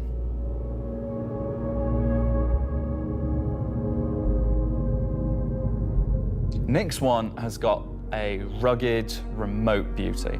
It's got a diverse set of biomes, from weathered rocky mountain ranges to vast sweeping forests and grasslands, and from damp, expansive wetlands Hey, Ezrin. to claustrophobic, I know, this is so festering beautiful. swamps. These core biome concepts give us a fantastic platform to hone our technology. In Wait, some so does cases, that- because the current tech couldn't do them at all, Does that mean these planets are going to be out this year, or just the tech? or because we want to completely step up our game Oh my god, I keep pausing the video. for them. Finally, we could touch grass. So, let's approach this planet in much the same way that you, the player, will, from orbit. The orbit appearance of the planets going forward is far more tied to what is present on the surface. Previously, we had different data that drove the orbital and ground coloring. That's because the orbit was designed to look like vegetation that we'd place on the surface, and the ground coloring was trying to be a mix of soil, rock, and the organic compound coloring that forms the kind of Okay, so that colours means there. this year then. Now we author much more of the data in a unified way. We don't When know you yet. look at Earth, you see blues and greens for ocean and vegetation, and brown or yellowy tones for sand and soil. We wanted to keep it as simple as that. The same True. set of textures and data that define the color of the This is what the links is for, to explore these gorgeous planets. soil, sand, and rock on the ground are used to create the orbital look. We then assess the presence of vegetation and competition between different species on each part of the planet, and use that to blend in tones of green, including variations due to species health and the current season. This creates a far more complete image and allows you to identify features, geologies, and potential points of interest all the way from space. Let's go down to the surface and start with something closer to what you're used to, but in a whole new light.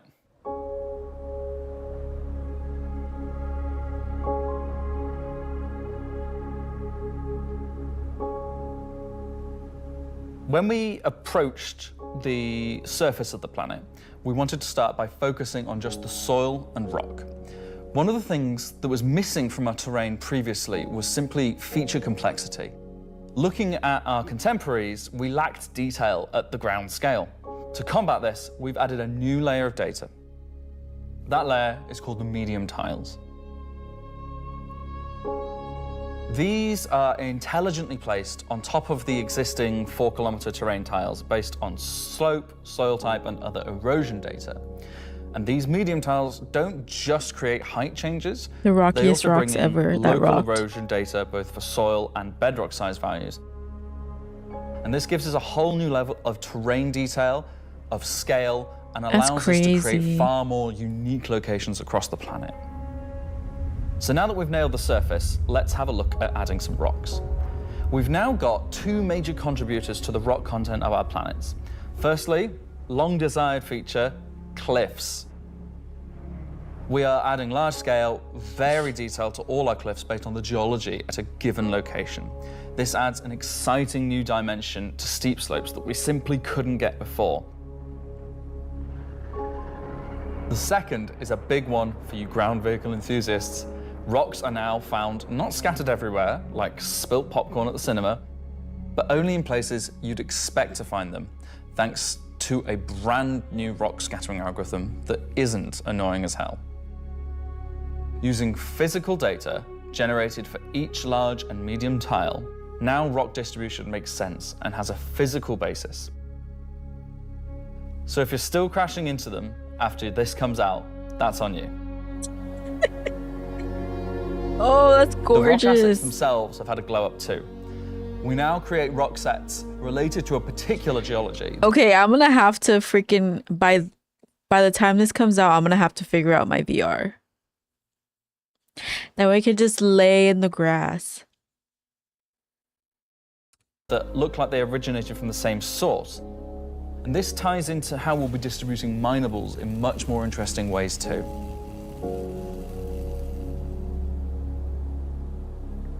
So now that our base terrain and rock scattering looks good, let's add some vegetations and explore some additional biomes. I have no idea. Nix1's forests and grasslands are full of trees, various grass species, rock formations, and they're found in all sorts of elevations like mountain valleys, open plains, and dense meadows. And when we start to add a bit of fresh water, they begin transitioning into more wetland-type biomes. And while forests are super cool, let's focus on the grasslands and wetlands today. So, how are we making these look so great?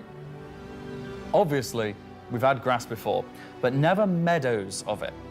Because until now, we haven't been able to spawn grass in large enough quantities or effectively represented at distance. Damn, that looks so So we're good. stepping up our game in terms of spawning, shaping, and shading grass. With Genesis, we now leverage GPU spawning to create vast quantities. I don't want to of see assets any across ships all cluttering biomes, that up either, okay? whether it be dense meadows or more complex collections of ground cover like you can see in these wetlands. We are also able to fit our grass tiles to the ground by conforming them to the unique terrain underneath. Now we can finally cover complex terrain shapes with grass and ground cover assets, and as a result they are now gravity aligned, meaning each blade is oriented as you'd expect and not sticking out like before.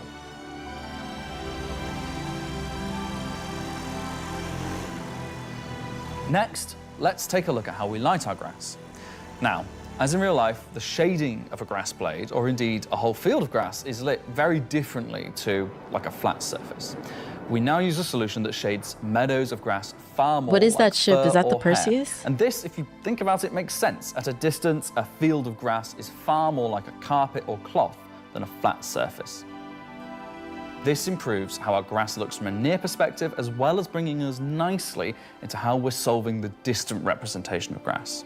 Thank you, Ambi. So let's talk about the distance problem. One of our Hilarious. biggest achievements with Genesis is allowing us to build beautiful biomes out of flora and geology assets like a building set. Can I say Lego? No. Too late. But in the past, this broke down very quickly when objects simply disappeared when viewing the same biome from 10, 20, 100 kilometers away. Because we don't hide planetary transitions and allow you to view complex regions from very large distances, there are almost infinite perspectives from which you can see a location in Star Citizen. So, how can we afford to evaluate complex spawning logic at runtime for the entire swathes of the planet? Enter the virtual terrain. Virtual terrain, or VT for short, is how we now cache and represent our terrain at varying scales. This has been the enabler for all of the lovely advances in terrain complexity and asset spawning we've shown so far. And it's also how we now evaluate and represent vegetation from a distance. When creating the VT for each part of the terrain, we assess if vegetation has covered the ground, and if so, what shading should be applied. Okay, this doesn't sound crazy, but when can I just fucking go to sleep and wake up in a video game and then like who's gonna create that tech? Because it needs to be out like yesterday. For all of our biomes, we're now able to use the same shading model for the distant representation as the close-up asset, whether that's our lovely rolling hills, some more dramatic rockscapes, those muggy wetlands, or even our festering swamps.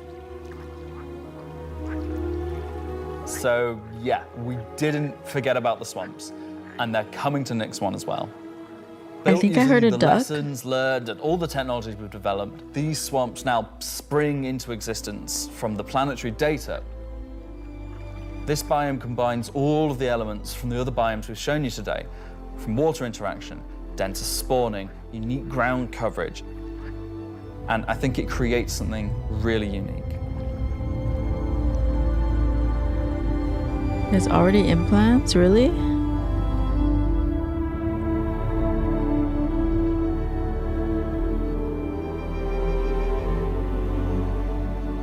Anyway, that's our update on the planet tech portion of Genesis and how we're using it right now to sculpt the identity of Nyx 1. And I hope you're as excited as we are to explore this and everything we haven't shared yet next year. As you can see, Genesis is now inspiring everyone here to create planets of the quality and believability we've always strived for. A meeting of technology and art that I truly believe will set our worlds apart from anything we've done before. And with that said, let's move on to a little travel between systems, literally.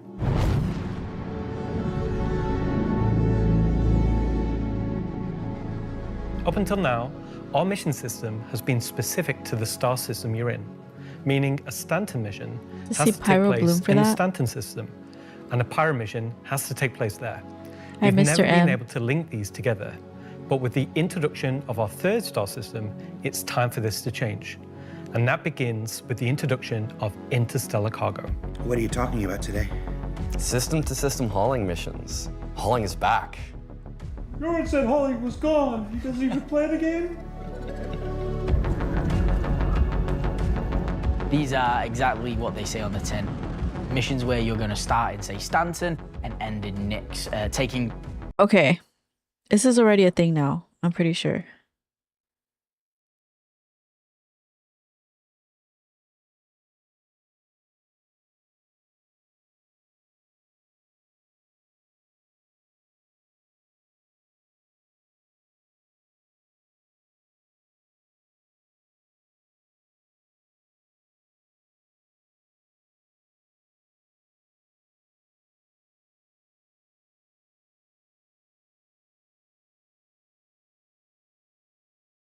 Yeah, I mean, the freaking screenshots are unbelievable that you can get.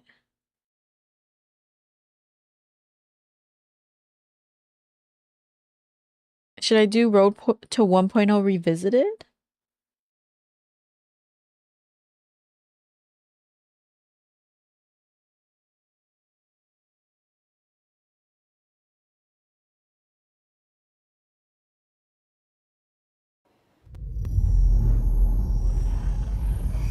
And you guys, I'm watching these videos because I tried playing earlier and everything went wrong.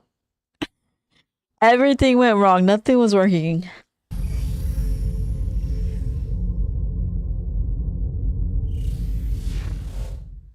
Last year, Senior Game Director Rich Tyrer took to the stage and revealed our plan for 1.0. Now, before we end this year's CitizenCon Direct, we wanted to take a few moments and follow up on that reveal from last year, to do as we've done today and look at the year ahead. I know, and I updated Rich, too. Thanks for taking the time to join us. Well, you're welcome. All right, so we're going to jump right into it. Everybody knows the only constant in game development is change. So I'm going to ask you outright, what's changed about the road to 1.0? Well, fortunately, nothing. It still remains our North Star. The team is busy working towards that goal in the background, and every patch this year has moved us towards that goal. And if you haven't watched the Star Citizen 1.0 presentation from last year, I highly recommend you do so, because everything in it is still relevant as of today. You mentioned every patch this year has moved us towards that goal, so I want to dig deeper into that. We've done, at this point, 9 releases in this year, more than any year prior. How does each one of these not just sit as their own moment in time, but move us forward on this road to 1.0? Well, last year I discussed the framework of 1.0, how all those complex systems can tie together. And one of the core aspects of that was the main story, which became the spine of the universe, which brought all of the locations, mission givers, guilds, and all the different areas of the game to the players. Now, what I didn't talk about from last year was all of the content that was going to support that framework, add the flesh to the bones, should we say. And I think that's where this year has moved us towards that goal. If you think about previous events of previous years, they've generally been locations that we've put into the verse, but they've been transient. We've taken them away, like Siege of Orison or Zenith Threat. We've added them to game and then they've been moved away. And I think with the addition of the patches this year, when you look at the Hathor facilities, Onyx facility, these are permanent additions to the world that not only have their own story, as when we release them with the patches, but they'll also become points of interest and areas that the larger 1.0 narrative will utilize. Since we're on story, I'm going to stay with this here. Since we launched the PU back in 2015, it's always been this sandbox where players can do what they want. They can bring their own story to the verse, and that'll never change. But how important is it that we also build this concurrent narrative of our own, this crafted experience, if you will, alongside that? Well, we're trying to create a living, breathing universe. And that includes both the player stories that you mentioned, that they can go and enjoy and create their own memories together. But it also means that we want to have a universe that gives back. We want areas and locations to feel like they're believable and real life locations. And if you look throughout this year and the patches that we've worked towards, we've had an overarching story that's moved from patch to patch, and we're going through some of those cycles right now. We've also been introducing mission content that has fully voiced dialogue and facial animation, which allows us to inject some of the meaning and the why to what you are doing as a player.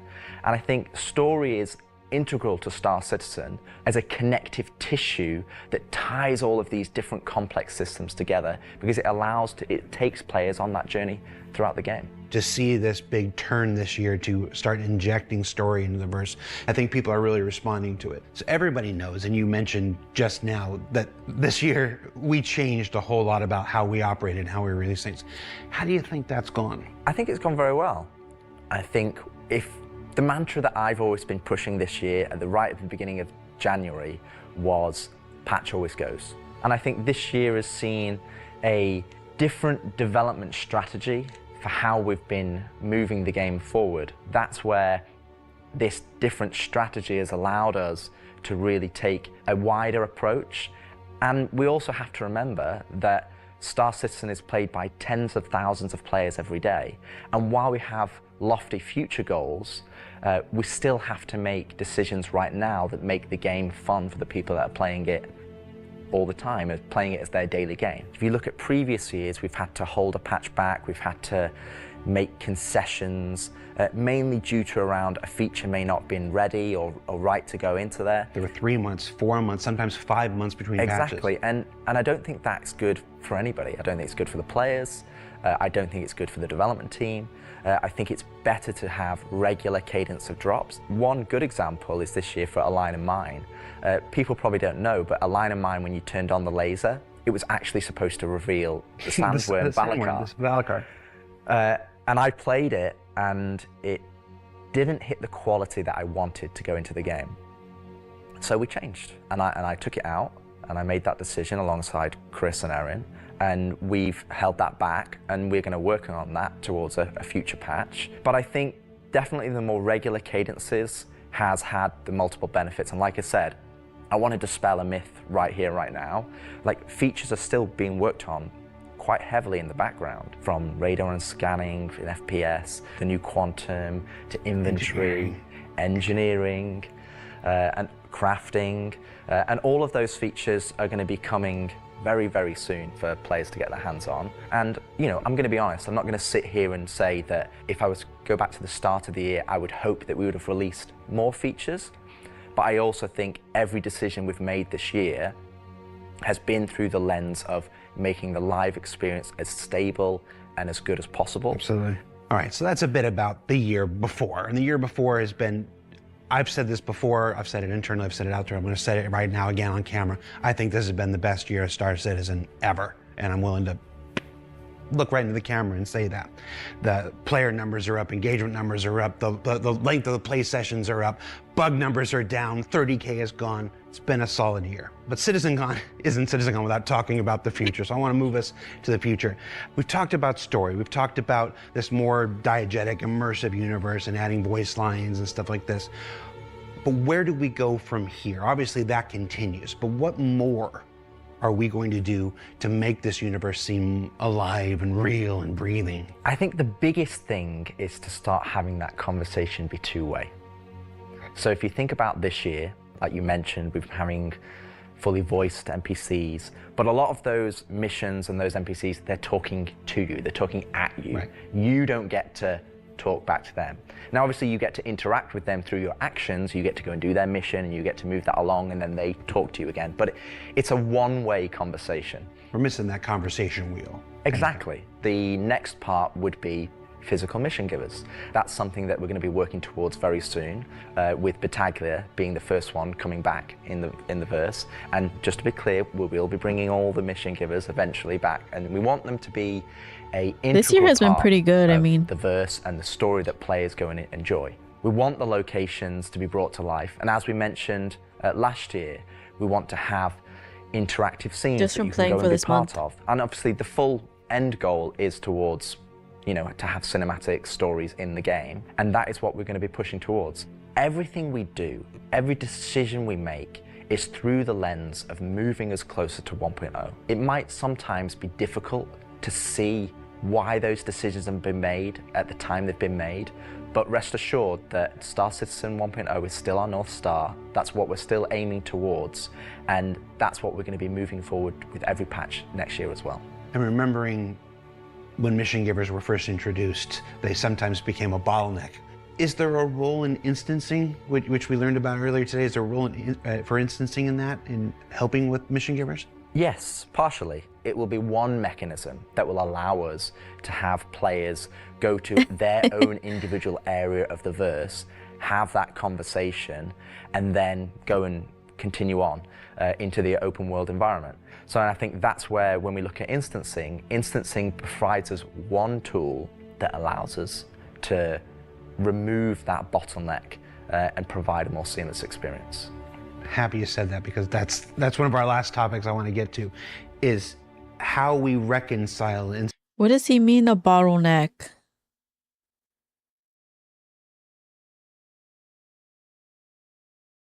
Like there was people waiting in line to get a quest or something?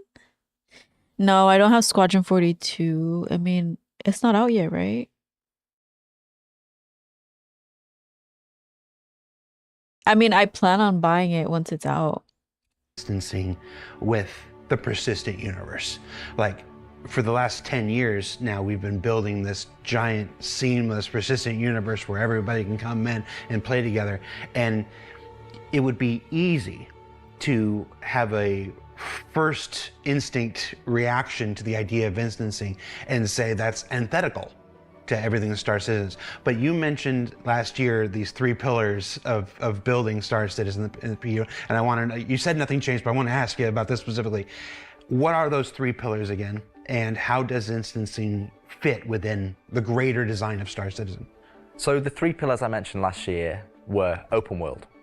That's just like the missions you love today. You can go and play, there's other players there, and you can go and enjoy that together. Then we have instancing, which I'll talk about more, but similar to municipal works that we've talked about previously. And then the 3rd pillar was dynamic content, which would be content that's generated by the activities of the players. And I think it's very easy to become myopic around one specific thing when we're talking about it a lot, when it's the next stage of our development. And I think you could reverse it. If we'd have made a game that was all instance, and then I'd come on camera and said, hey guys, we're going to start doing it open world, it would be like, oh, is the game changing? Are we doing open world now? Is open world the new North Star that's going to take us this way? And it's not. It's just one more tool that's going to allow us to offer different and dynamic experiences for players to go and engage in. Now, when I talk about instancing isn't always what you'd imagine as a solo instance experience where it's only just you. We're going to have several different versions of instances. Some are going to be closed instances, which will be like the new player experience. We'll be able for you to go in by yourself, for us to teach you the ropes in a safe environment so that you can understand how to play the complex game that we've made. But we'll also have open instances like a cantina or a bar where we might say, hey, we only want 50 people to come in here because we've got mission givers and we've got other NPCs for you to talk to, and you would just walk in and it would be seamless. You wouldn't know that there was an instance, it's not going to get a loading screen. It's Jurassic Park that went horribly wrong. It would be full of other players and NPCs, and you can go and enjoy the content. And that's, I think, something that instancing is going to provide us. It's going to give us a tool to offer different dynamic content, or curated content, as I'd say. It allows us to create experiences that are different to the open world experiences that we've already made. And it's not to say that we won't continue our open world development or only do instance content. It's going to be a mix. And like I said, this is one of the pillars that will move us towards 1.0. We will eventually work on dynamic content that will move us towards 1.0, and all 3 of those pillars will interweave to create the full Star Citizen experience. All right, so we've hit a lot of the it's a storyline in the game? topics, the feature work, engineering, and or is it FPS just crafting something coming separate? to tech preview soon, stuff like this. We've talked about instancing and how that's going to work within the universe.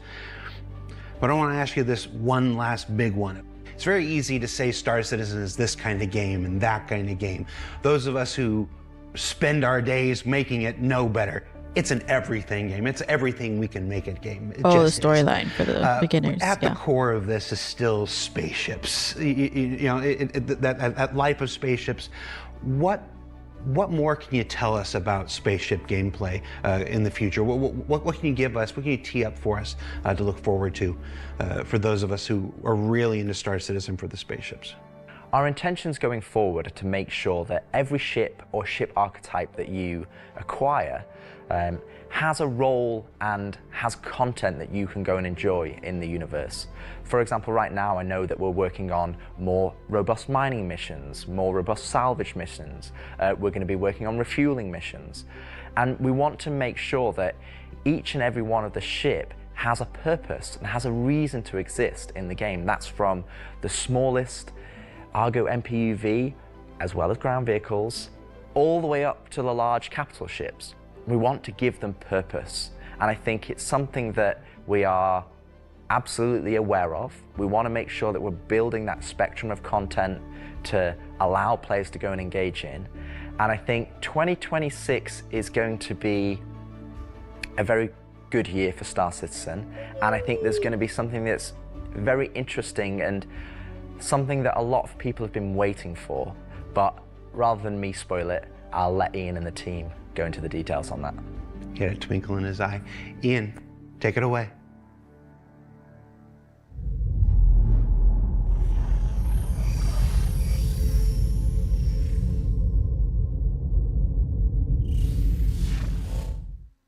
So the persistent universe has existed for over 10 years now. During that time, we've created lots of gameplay systems, we've added hundreds of locations, we've added lots of mission activities for different purposes: combat, cargo, mining, salvaging. But for combat ships, the only thing you've been able to do is fight other combat ships. In 2026, this changes. We're going to be delivering a spaceship-focused activity space which incentivizes the use of different gameplay roles. These are going to be scenarios where you're going to have to plan and strategize and create operational tactics to overcome your objectives. These ships are so already what you're out. going to see is very broken asteroid, and on this you will have this space where you will find 3 big. Good thing that you've rearmed and refueled too, because now another group of ships is coming to attack the People's Alliance. What the fuck is that? And take down anything that may damage. How cool is that? I feel like this is a proud dad moment. This is the next patch. We're just gonna call it what it is. It's a trench run. Trench run.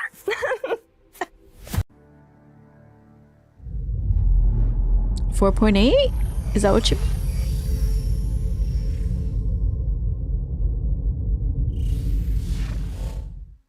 So the persistent universe has existed Oh. for over 10 years now. During that time, So we've next created month? lots of gameplay systems, Maybe? we've added hundreds of locations, we've added lots of mission activities for different purposes: combat, cargo, mining, salvaging. But for combat ships, the only thing you've been able to do is fight other combat ships. In 2026, this changes. We're going to be delivering a spaceship-focused activity space which incentivizes the use of different gameplay roles. These are going to be scenarios where you're going to have to plan and strategize and create operational tactics to overcome your objective. So what you're going to see is very early. It's early in the pipeline process, and it's going to come online about mid next year. But we're really excited about the content we're creating, so we want to share with you a super early look at what we're building in a space we're calling Tactical Strike Groups. Tactical strike rooms?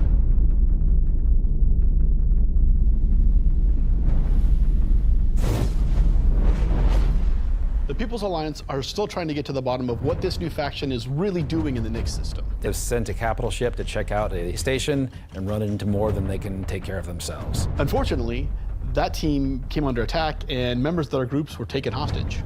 Now they've reached out to Intersec, who've reached out to you to help recover the pilot.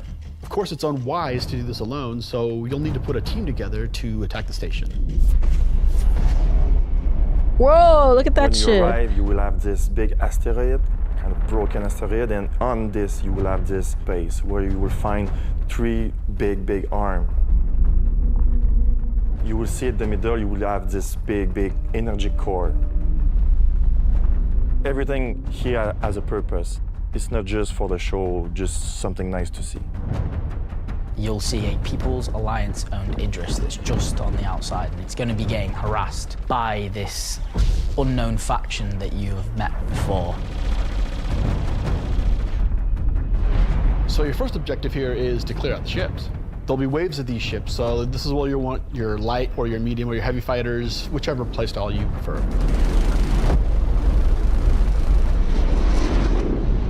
So while one part of your group is dealing with the fighters, now it's time to actually assault the station. Oh my god, there's no way I'm gonna be able to do This station has this. been outfitted to resist all of the obvious way of attacks. Somehow they've incorporated Vanduul capital ship killing turrets. These turrets ignore small fighters, and they have the firepower to destroy even the biggest capital ships. Your Polaris and your Idris, if you get it close, it will get shredded. The idea of these is so we can sort of make it so we can mix up that ship combat, and not everyone can just bring the biggest ship and win just because they have the biggest ship.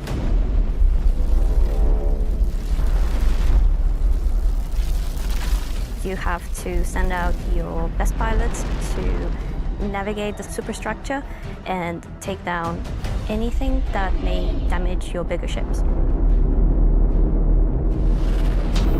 So at this point you're thinking, destroy the turrets. But it's not that easy. This turret has shields that you've never seen before. It won't take any kind of damage. Your missiles won't do anything, your lasers won't do anything, your ballistics won't do anything to them. But like everything, they do have a weakness. You have to cut the power to their shields. To do that, that actually brings you to your first objective, the power relays. So the exterior has a number of power relays that are holding the doors closed so that you can't get in. You have to find them, you have to target them, and you have to destroy them. But it may not be as easy as it seems. Here's our first wrinkle. The power relays have their own shields that are resistant to energy-based attacks. We know how much you like using laser repeaters, but so do these guys. Capital ship can't get close enough because of the turrets. So ships with explosive or ballistic ordnance will be needed here. That's torpedo ships like your Retaliator or Gladiator, or even another fighter with ballistics loadout. That's going to take you a while.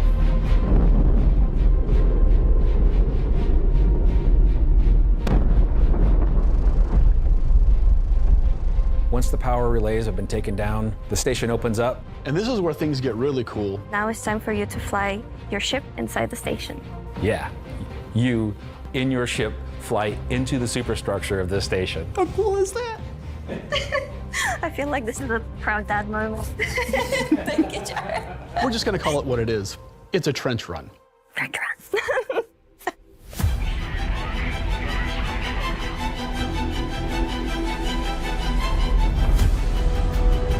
So as you enter the structure, you'll see cooling units along the sides that you'll need to take out.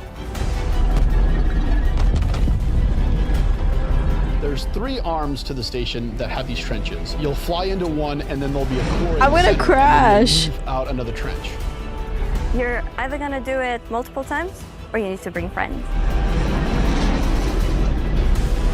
At this point, the core is still protected, so these are essentially strafing runs. There are objects to avoid.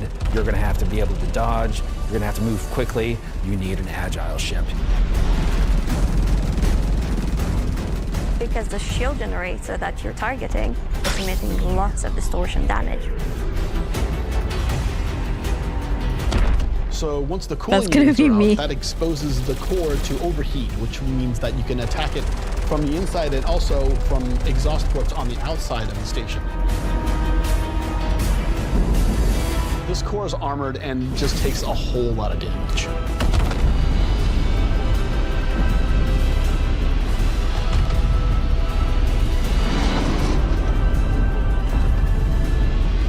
Once the power core goes down, the turrets come down, and then the capital ships can get closer. Why is that important? Because during all of this, you spend a lot of ammo and munitions and ballistics, and you're going to want to top up. This is where we're going to get our new feature in. Ship hangar refueling and rearming. You're going to be able to land in the hangar of select ships and be able to use the same interface as you are right now at stations to refuel and rearm. It's specifically for ships like the Idris and the Polaris and other ships that are designed to have other ships land inside them. Of course, it'll be more than just those 2 ships. I'll be the and girl you'll find out going more like once this. we get closer to release. But this is a really important feature that we're really excited to get out. If you're not bringing your own Idris, the People's Alliance has an Idris there that can provide a safe port in a storm, allow you to set back up and head back out. And it's a good thing that you've rearmed and refueled too, because now another group of ships is coming to attack the People's Alliance Idris.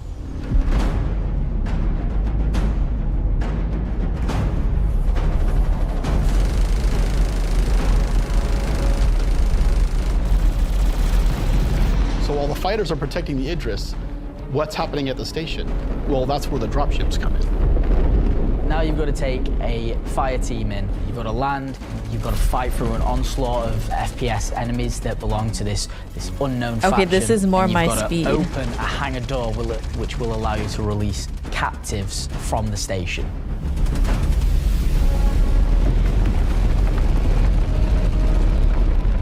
after you've opened the doors and that person's taken off, you've just got to make sure they get to safety.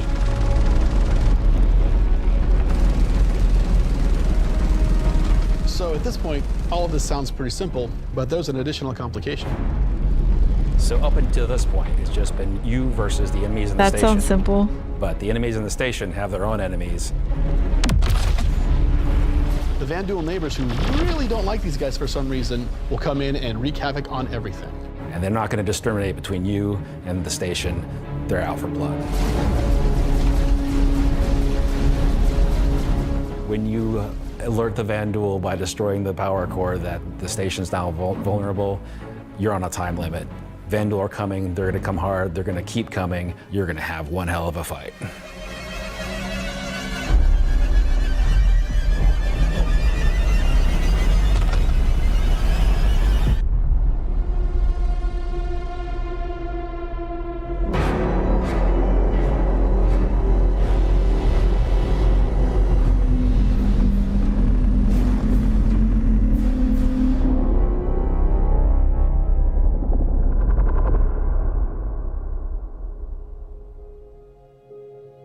Tactical strike groups.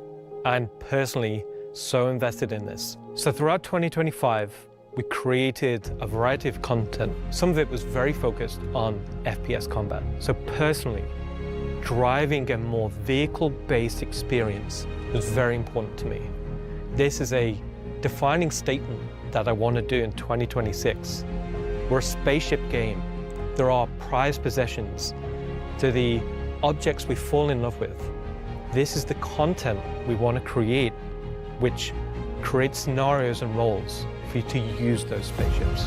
We won't get to all roles initially, but we should see this as a landmark, a position where we can see a gameplay space which incentivizes the use of different ships and scenarios to clear objectives and complete missions in a variety of roles. And in the future, we can use this to expand on. So I hope you're all just as excited as I am for tactical strike groups. They're gonna be fantastic. That's cool.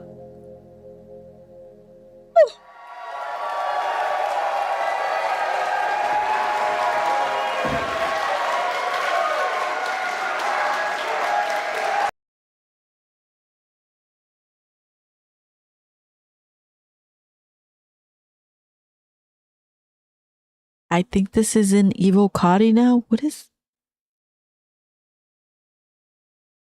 What the hell is that?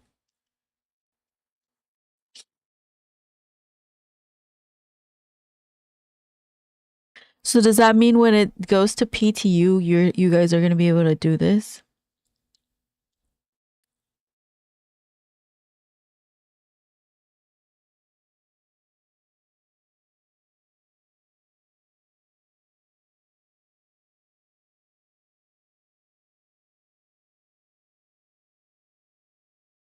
They're already playing it?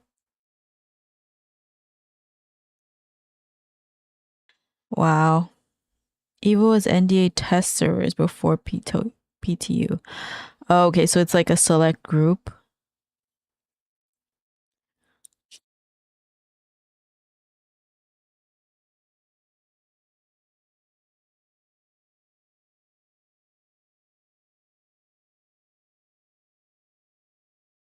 Okay, well, I guess that's gonna be it today. Unfortunately, we couldn't play. I mean, we could, but like the things I wanted to do were just bugging out. Yeah. But if you missed the beginning, I reacted to the base building and just the base building. So that'll be up once the stream ends. All right, I guess I'm gonna go now. A short stream. Yeah, it is what it is. Hopefully in a couple days, the servers will be back to normal. All right, guys, I'll see you next time. Thanks for hanging out. Bye.